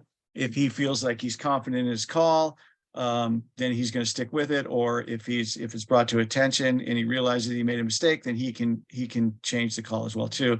But in a multi-umpire system, 2 or more, when a manager logs a protest, we're required to get with our partner, confer to make sure that we're all on the same page. And at that point, we're either confident with our call or we realize we made a mistake and we're going to rectify the situation. So that's how I just wanted to add that one part. But it usually starts as a conversation before it gets to a protest. It usually starts as a conversation, and a lot of times, an umpire solo or as part of a crew can make that correction immediately. And the protest is really only when the manager wishes to elevate it and document it, so that that protest can either be resolved in the tournament game immediately or submitted to the board of directors for a determination later. All right. So there is a new rule, and this is Mr. Peretta's favorite rule. He's finally able to wear hard items and put beads in his hair. And so all of the players that have long hair and want to use such things to control their hair, it is permitted this year. For anyone who was hoping that they would be able to wear necklaces and chains and look like MLB players on a Little League field, you're still out of luck. Even though high school is now allowing jewelry for their baseball players, Little League is still not allowing jewelry. Now, it doesn't have to necessarily be a hard jewelry item. It really is any cosmetic or decorative item. So some of these, what are those little string necklaces or string bracelets? I don't know what they're called, but those are also counted as jewelry for the purpose of this rule. Dave, Now, yes. I volunteer to be the first one to braid John's hair. Oh, John, you've got to take her. I'm all over you, dude. The one exception to this rule is that jewelry that alerts medical personnel is permissible and always has been. So helmets, there are some regulations that govern whether a helmet is legal. And the key point is that it is a safe piece of equipment that properly protects the player and doesn't cause any unfair advantage. So there's no helmets are allowed with a non-glare surface, and they must maintain an oxy stamp and exterior warning label. They can't be mirror-like. They cannot be repainted. Paint can sometimes damage the helmet, and it can obscure damage to the helmet. It may not contain tape or any decals unless approved in writing by the helmet manufacturer or authorized dealer. Now, in some cases, we're not going to make a big deal out of small stickers that are not really covering a substantial portion of the helmet. So if we think that there's no chance that it's covering up any existing damage and they're small and tasteful, then umpires really shouldn't be sticklers on helmets that have little stickers on them. Any third-party C-flaps or other extensions are not allowed. So those C-flaps are intended to be used with its first-party manufacturer C-flaps and drilled holes. Any aftermarket extensions or modifications are not allowed. So we are instructed as umpires to ask the coach or manager to remove the helmet from the dugout if it's cracked or damaged or anything is missing. If you allow a damaged bat, a damaged helmet to be in the dugout, the player might accidentally pick it up, or they may intentionally do that. And then you've got a bigger problem. So make sure that it's out of the dugout, put it in the snack bar, or get it completely out, or have the parents take it to their car. The approved ruling on this says is if a player during play removes their helmet or cause their helmet to come off, they should not be called out, but should be warned not to intentionally remove their helmet. And if it continues, the player may be removed for unsportsmanlike conduct, as this may cause an unsafe condition. So it's not an immediate out. It is a warning, and we just want to make sure that they're being safe. The catcher must wear a catcher's mitt, not a first baseman's mitt or a fielder's glove of any shape, size, or weight consistent with protecting the hand. If a catcher is seen even catching a ball with anything other than a catcher's mitt, you simply correct it. All male players must wear athletic supporters. Male catchers must wear the metal fiber or plastic type cup and approved long or short model chest protector. Female catchers must wear long or short model chest protectors. And all catchers must wear chest protectors with neck collar, throat guard, shin guards, and a catcher's helmet. And regardless of whether they have the new style hockey mask, they must have a dangling type throat protector and catcher's helmet during infield and outfield practice, pitcher warmups, and games. Skull caps are not permitted at this level. And it's important for umpires during the pregame inspection of equipment to make sure that the dangling throat protector actually dangles, because oftentimes you'll see them zip tied on there so tight that if you put the helmet back at an angle, that throat guard simply goes straight out and offers no protection to the throat. Wearing of a catcher's helmet with a mask and dangling throat guard, even if the mask has a wire extension, is required during all games. This is basically what I just said about the hockey style masks. For warming up a pitcher, this might surprise you that a cup and a chest protector and shin guards are not required to warm up a pitcher, even in a squatting position. They do, however, they must, however, have an athletic supporter, a catcher's helmet, and a mask with a dangling throat guard and a catcher's mitt. Now, this is a significant update for 2023. Managers and coaches are now permitted to warm up a pitcher at home plate, in the bullpen, or elsewhere at any time, including game warm-up, pre-game and warm-up. And as we stated earlier, they may also stand by to observe a pitcher during warm-up in the bullpen as well as on the mound. So just because you can doesn't necessarily mean you should. Coaches are probably not the best catchers on their teams in a lot of cases and are not properly equipped to take some of those balls right out of the dirt.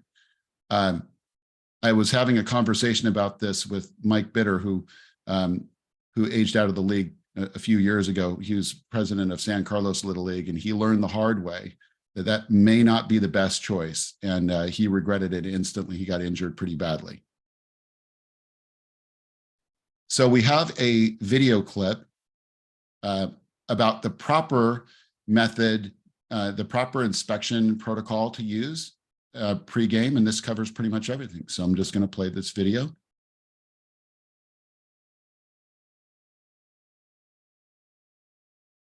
In this video, we'll cover the pre-game equipment inspection of batting helmets and catcher's gear.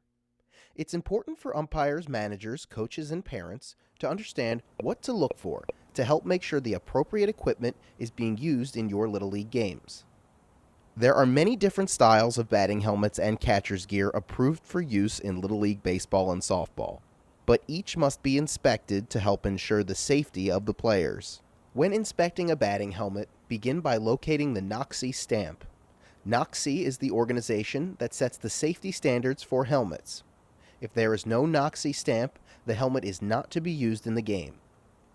The ear flap, forehead, and crown padding inside a NOXI-approved helmet must not be tattered, missing, or damaged in any way. If a helmet has a face mask, plastic face guard, or helmet edition that is affixed with screws, each must be manufactured by the helmet maker. Detailed information about helmet editions that are NOXI approved can be found at littleleague.org/helmet editions. Any helmet that features paint or stickers not applied by the manufacturer or looks like it has been modified is not allowed in a Little League game. Remember, some helmet modifications can void a NOXI certification.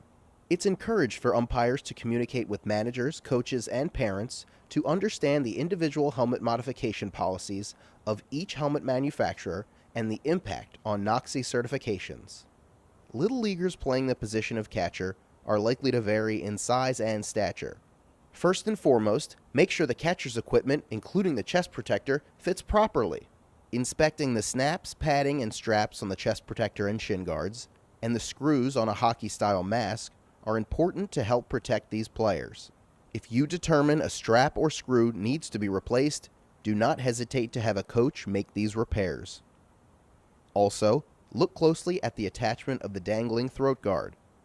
If it is not fastened properly to the catcher's mask or is missing, have the coach address the problem before allowing it into the game. Little League rules and regulations regarding playing equipment consider safety and fair play as top priorities.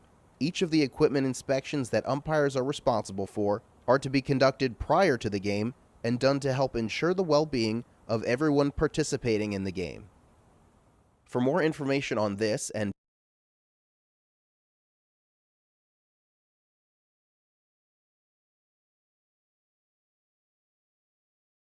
this just does not want to go out of full screen. So bear with me here one more second. All right, here we go. All right, so we have seen situations where umpires will call coach interference on any ball that accidentally touches a base coach. So umpires, please pay close attention to this and don't make this, don't be have a very strict interpretation of this rule. If a thrown ball accidentally touches a base coach or a pitch ball or thrown ball touches an umpire, the ball remains live and in play. Unless the coach intentionally did something to interfere with that ball, accidentally means that that ball is still live and in play. So a dead ball with runners advancing one base is a player that's hit by pitch, and a pitch lodges in a catcher's or umpire's gear. We actually saw this in the Little League World Series a few years ago, where the East and chest protectors had little gaps in the foam padding, and there was a pitch ball that lodged right into the catcher's chest protector, and everyone was looking around for the ball, and it was just sitting right there on his chest protector. So that's an immediate dead ball, and runners advance one base.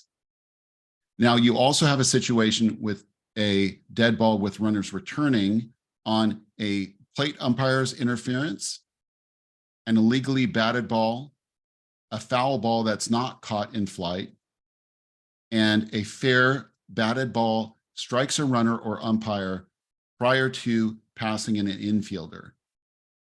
So prior to passing an infielder is a fielder in a position to make a play on the ball.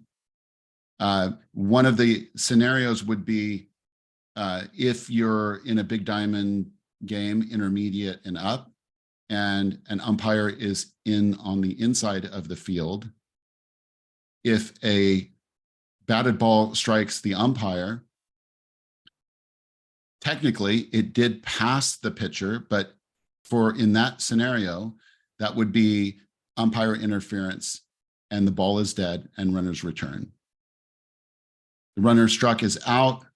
The batter runner is awarded first base. So that was there's two different scenarios there. One is the umpire, one is a runner. So in the situation with a runner, being struck by a batted ball, then of course the runner would be out for interference and the batter runner would be awarded first base.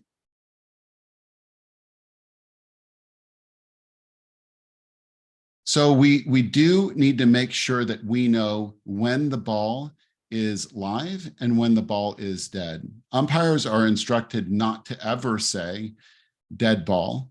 However, there are times where a ball does become dead. And one of those is when the umpire calls time. Whenever the ball goes out of play, whenever the conditions prohibit continuing play, you might have some interesting edge cases there where maybe there's a flood on the field or something like that, and there's a mud pit. And during the pregame, there are some cones put out there, and we say if the ball goes into that area, that is a dead ball area. And then there are other areas that are dead ball area because they're equipment or bullpens or other types of things that are on the field, and they're marked as such. If somebody gets hurt, it's up to the umpire to ensure that any serious injury is immediately dealt with. We don't really care about runs being scored and the game being played if somebody's hurt really bad. If somebody gets hurt and falls down and it's not a serious injury, then the game continues. Anytime that the manager requests time for a visit, substitution, or injury, once no play once play has continued and arrives at a stopping point, then the umpire will call time, and that should be considered time granted. So please make sure coaches and umpires don't just call time and then rush onto the field, because you might still have players advancing. If the umpire wishes to check the ball or review any game situation with another umpire or either manager, they shall call time. They shall call time whenever there's an ejection occurs and that play is completed. And when a player gains possession of a live ball and then carries it into dead ball territory.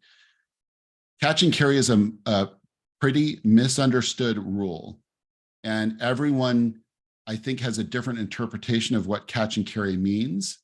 In the past, I think catch and carry, it was pretty well understood to mean that if you catch a ball in fair territory and that in the act of catching it, it carries you into dead ball territory, you could then come back into play and throw the ball and the ball is live. That is not the case. Catch and carry is no longer an option. Even if a player does not fall or step into dead ball territory. So even though a player may catch and in the act of catching it, fall or step into dead ball territory, that catch is ruled an out, time is called on that play because they stepped into dead ball territory. Whenever the ball is, whenever there is a dead ball, it must be put back into play. This is really important at upper levels when there's pickoff attempts. If you, as an umpire, forget to put the ball back in play, you could have situations where a pitcher tries to pick off a player that's leading off at first and gets an out, and there's nothing that happens because the ball wasn't put back into play. So there's some conditions that must be met before you put the ball back into play. The pitcher has the ball, is on the pitcher's plate.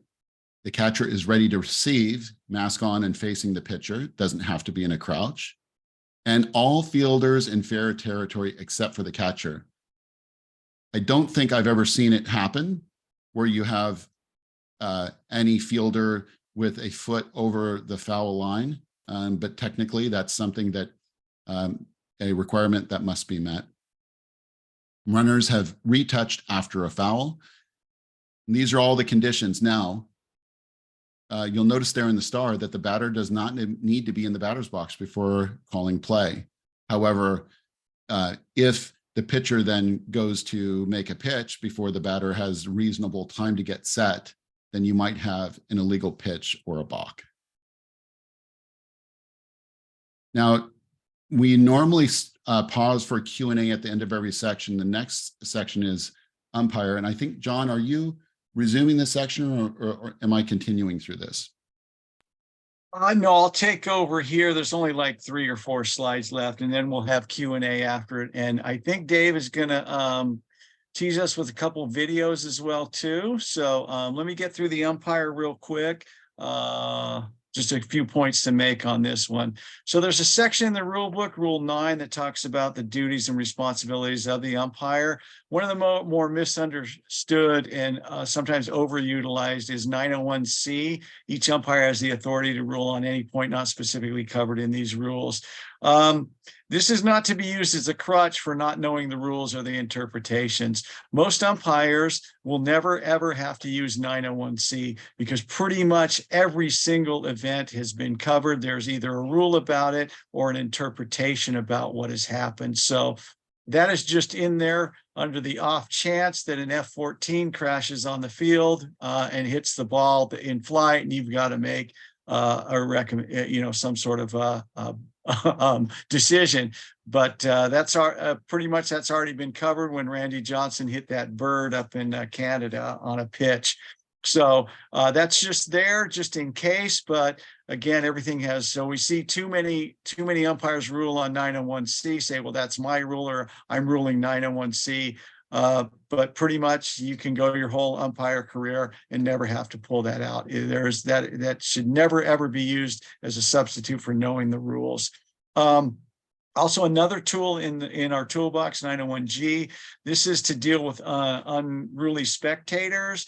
We can order the dugouts cleared and suspend play, and then we can have a league official take care of the unruly spectators. That's a tool that we can use. We have used it in this district before, and we've seen it used, and it is very effective. But that's one of the things that we can do to handle unruly spectators during a game.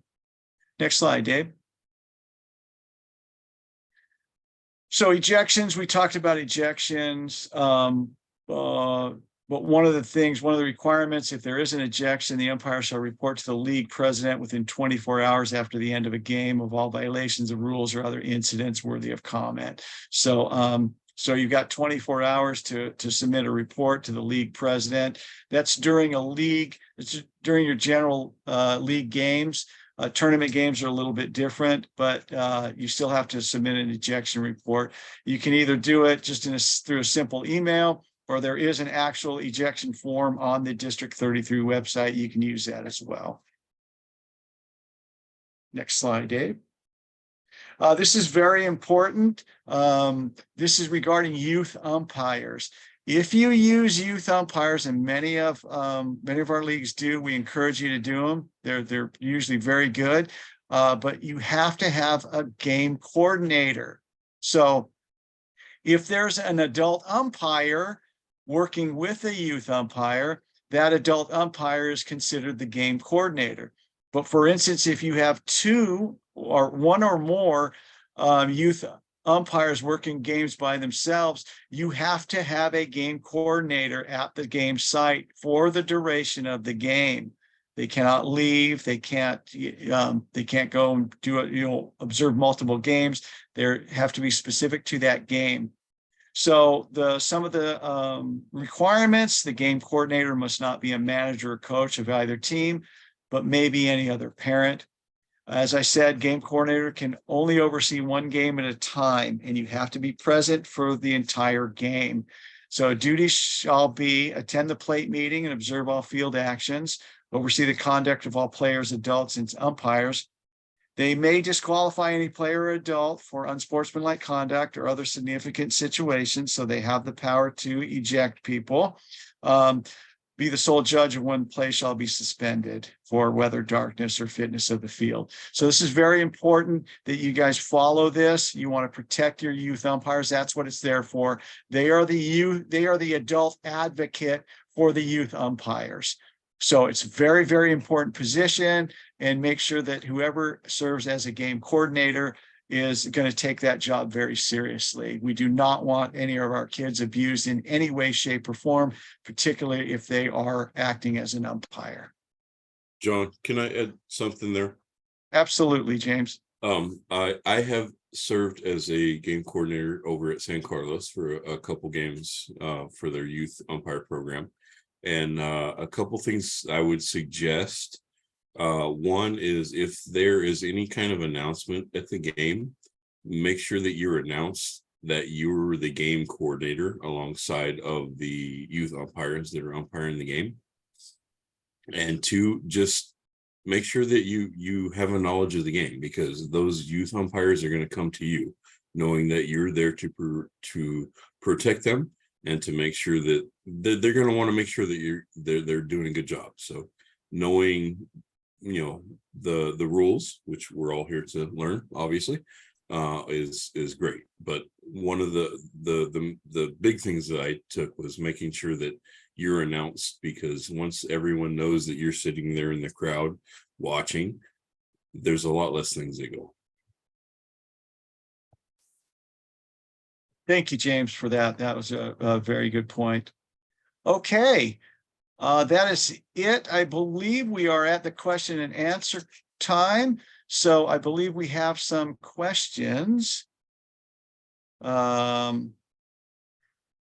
John, if you're there, if you're Yes, I am.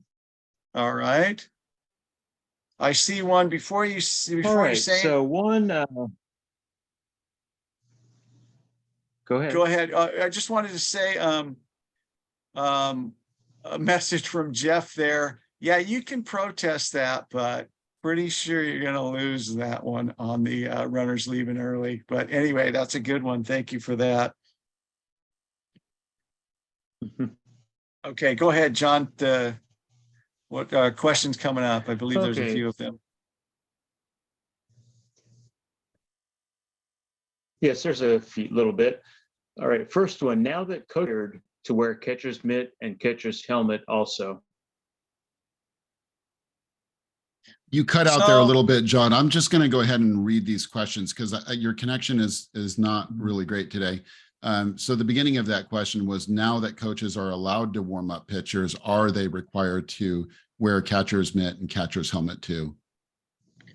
That's a good question. I don't believe it says a catcher's helmet, and I'm not sure about the glove either, Dave. I'd have to read. That's a new rule. I'd have to read that, but I don't think they're either of those are a requirement. Correct me if I'm wrong. I would assume the same thing, but I don't know the answer as well. All right. You know what? During one of the videos or something like that, I will look that up. But I believe they can just come out with any glove. I don't think Little League put any requirements on that. So the next question is, can pitchers use a first baseman's glove? So the answer to that is no, and that is covered under 114 under equipment. Defensive players other than the pitcher or catcher must use a glove. I think that's what it says, glove. And that's it, of whatever size and weight is acceptable. So no, they cannot use a first baseman, because it's first baseman glove is considered a first baseman's mitt. And so there are specific rules on what defensive players can use and what the pitcher and the catcher and the first baseman can use as well. Jeff would like to remind you that there are no more F-14s, Maverick. However, I did see Top Gun 2, and I am certain that was a very realistic movie, and F-14s do exist in some parts of the world. So, yeah. They probably do, and I'm always reminded of F-14s because my brother used to paint them at North Island. So every time they come up in conversation, it's always mentioning an F-14. So, but I can update that. I don't know if it's an F-18 now. I don't even know. Maybe you can say that. Maybe you can tell me, Jeff. So the next question is, who do we contact if an umpire is late or doesn't show up? So that's going to be your league official. If it's during a regular season game, it's going to be a league official or the umpire scheduler for that. For all-stars, it's going to fall on our staff. So it would be probably me. for your regular season tournament games like the CBI and the Thomas Invitational and the DuPont, or not the Thomas, sorry, the Juniors Invitational and the DuPont tournament, we only help facilitate that. So you'll either contact your league, or sometimes it can be us as well too. But generally speaking, the umpires later doesn't show up, you're going to contact your local league. They're the ones that are responsible for your regular season games umpire scheduling. Next question. What is your interpretation of tie goes to the runner that people always spout off? My understanding is that there is no actual rule that says this. You are correct. There is no rule on that. Nowhere in the rule book does it say tie goes to the runner. There's considerable debate about this. Some people like to use the phrase tie goes to the umpire, and then we're calling it out. So technically speaking, could you have a tie? I mean, maybe, but generally speaking, there are no ties. Either the ball beats the runner or the runner beats the ball. I mean, that's just the way it is. So that's the beauty about the rule book. The umpire has that discretion there. That's their judgment. So if the umpire thinks the ball beat the runner, then he's out. If he thinks the runner beat the ball, then he's safe. That's just the way it is. So we don't have access to replay, at least not at this time in Little League and below, pretty much everywhere except minors and some majors ballpark, or some major leagues and some minors ballparks. They have that. So we don't have that. But there, you'll always hear a debate about that. But in my opinion, it's one or the other. And here's the reason why. The umpire has to make a decision. And I can tell you, never, ever in my umpiring career have I thought, oh, that was a tie, I'm not sure what to call. We're focused on either it's safe or out, and we render our decision accordingly. So some people will say there are no ties in baseball, it's one of the others. Others will argue that there are ties sometimes, but for our purposes, it's got to be one or the other. We have to make a decision. So it's just how you see it, really. John, I'd like to point out that there's usually about 30 to 40 replay officials in the stands with their cell phones, ready to offer video evidence at the end of every play. I've often thought that maybe we should sit in the stands too, because it's the best place to call a game, apparently. I hear that a lot. So I might start doing that this season. So all right. So are there any restrictions on pitchers having sunglasses, wearing bright colored gloves, etc., that might distract the batter? So there's no restrictions on sunglasses because unless it's deemed distracting by the umpire in chief, so typically the plate umpire. So it could be, but there's no rule that says, hey, pitchers can't wear sunglasses. So if you think it's distracting as a plate umpire, then you go ahead. But I've never found it distracting. I've never had a kid remove them. They can't have them on the top of their hat. That's to me, that's a little distracting because they'll fall off. But don't let them have it on the hat. No one ever argues that. It's like they usually forget they're on the top of their hat. It says, hey, just put those in the dugout. No one ever says anything. But there's nothing that there are restrictions about the colors of gloves that a pitcher can wear. And also the pitcher can wear a batting glove underneath his glove hand, but there's restrictions on that too. I think it's white, gray, or optic yellow or something like that. And then the glove, I believe you can't have any white in it or gray or something like that. The rule escapes me right now. I'll have to look that one up. But there are restrictions on the glove, but certainly not on sunglasses. So some people really get, hot under the collar about, the pitcher wearing sunglasses, but it's usually not an issue. So, but there is no rule against it. So if a coach, as an umpire, if a coach is complaining about it, my typical response is he's fine for me. And we leave it at that. And so, and I see your comment there, Jeff. I'll go with the F-35 JSF right there. Thank you for that. So you want to read off Clay's update on game coordinators? Yes, so youth umpires, a game coordinator can be a parent even if a brother or sister is playing. So it can be a parent, but it has to be an adult.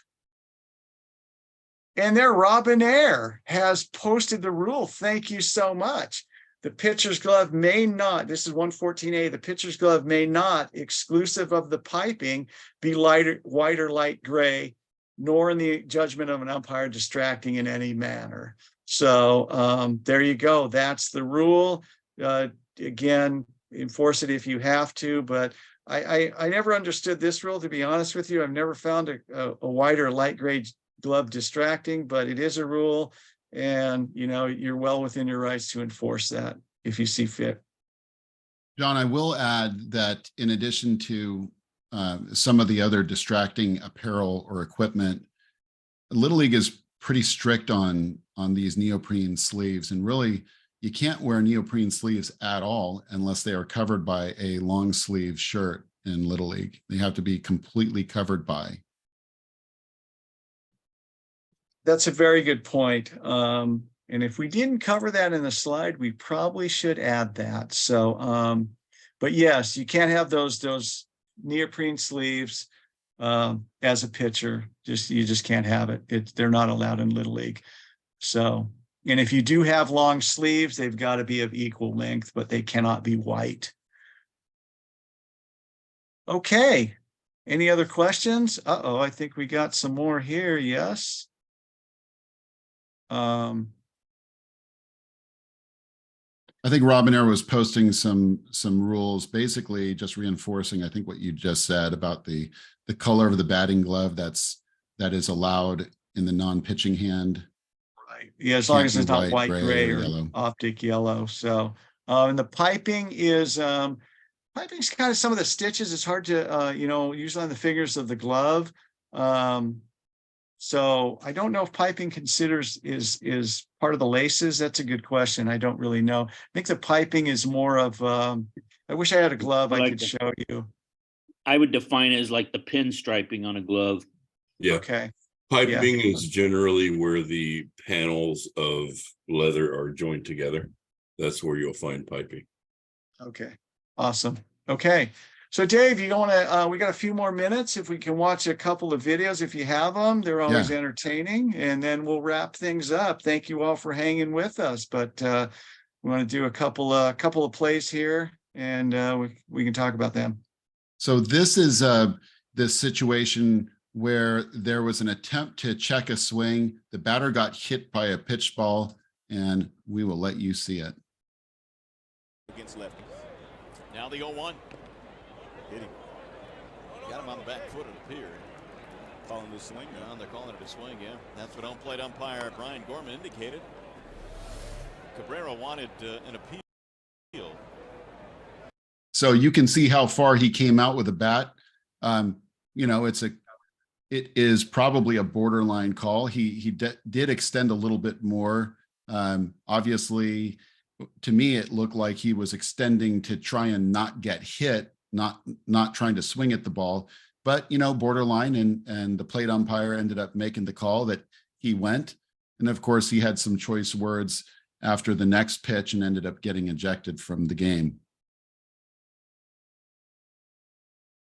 And we were talking about, go ahead. Dave, I'm gonna call that a swing every day of the week. So that's the beauty about umpiring. Our judgments, our interpretations are a little bit different, but I'm getting that one as a swing. I think I agree with Brian Gorman on that play. All right. Now this is one of those really weird infield flies that you might not normally think that this is an infield fly.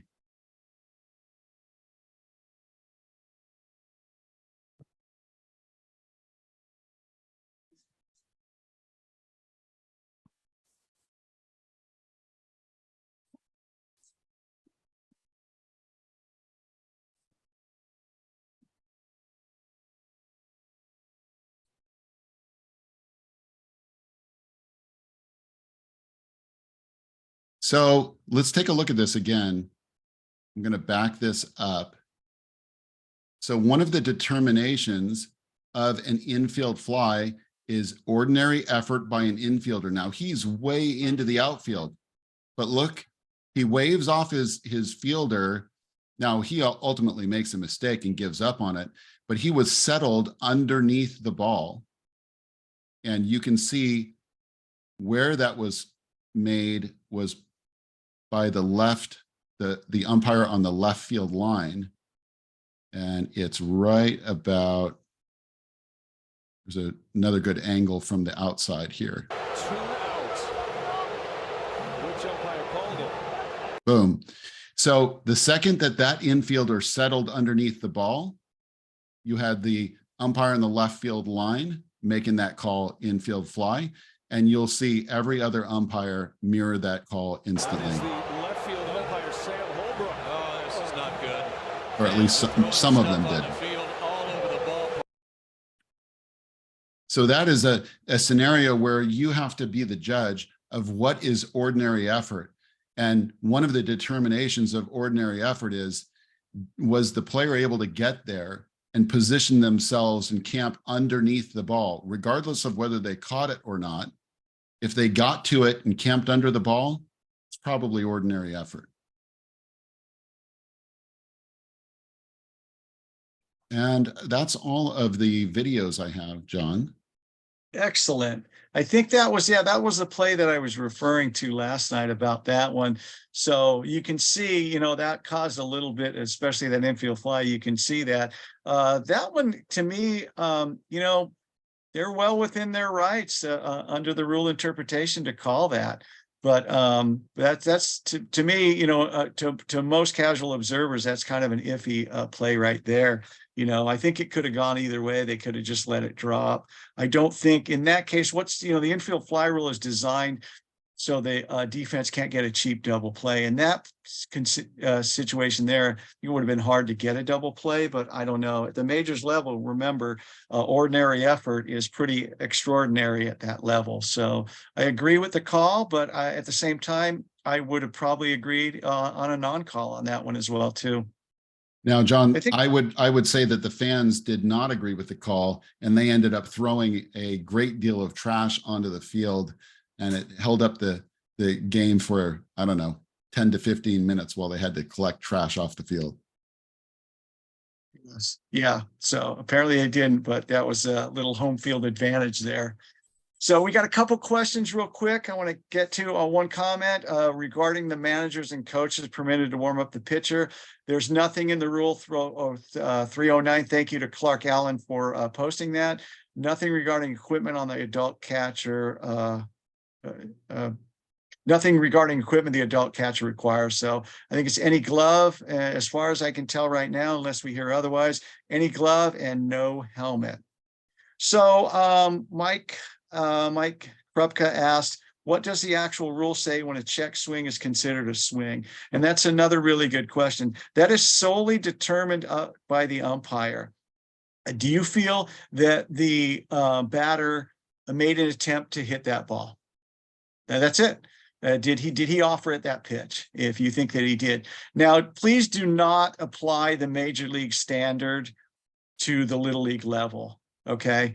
So generally speaking, at the little league level, they're offering it many pitches. So I'm pretty I grab as many of those check swings as I can get. But there's no rule that says the wrists have to break, the bat has to go in front of the plate. There's nothing like that. It's just, did you think he made a bona fide attempt to swing at that pitch? And if you did, as an umpire, grab that pitch. I think NCAA is the only one that has some guidance about it. If the hands or wrists go past the front hip, I think they use that as guidelines, but they're really the only ones. Other than that, it's really up to the umpire. Okay. Any other questions, comments, concerns? Now, I did know, John, I did know that Julio has his hand raised in Zoom. So if you actually intended to raise your hand and you want to speak, go ahead and unmute yourself and speak. Okay. And the hand is down. Okay. Okay, well, that's it. That's all we have. We kept you right on time tonight, 8:59. I want to thank the instructional staff here for putting this on, and I want to thank each and every one of you for showing up, taking time out, and we hope you learned something and gained some valuable information. Don't forget about our mechanics clinic for you umpires and coaches that want to go there. Our mechanics clinic is still on for this Sunday, but there's a chance it might be postponed. But anyway, thanks again for everybody. And yes, there's a question there. Is this recording available for download? Yes, it will be posted on the district website. Okay. Well, again, we appreciate it. Thank you so much. Have a great season, and we will see you all on the field.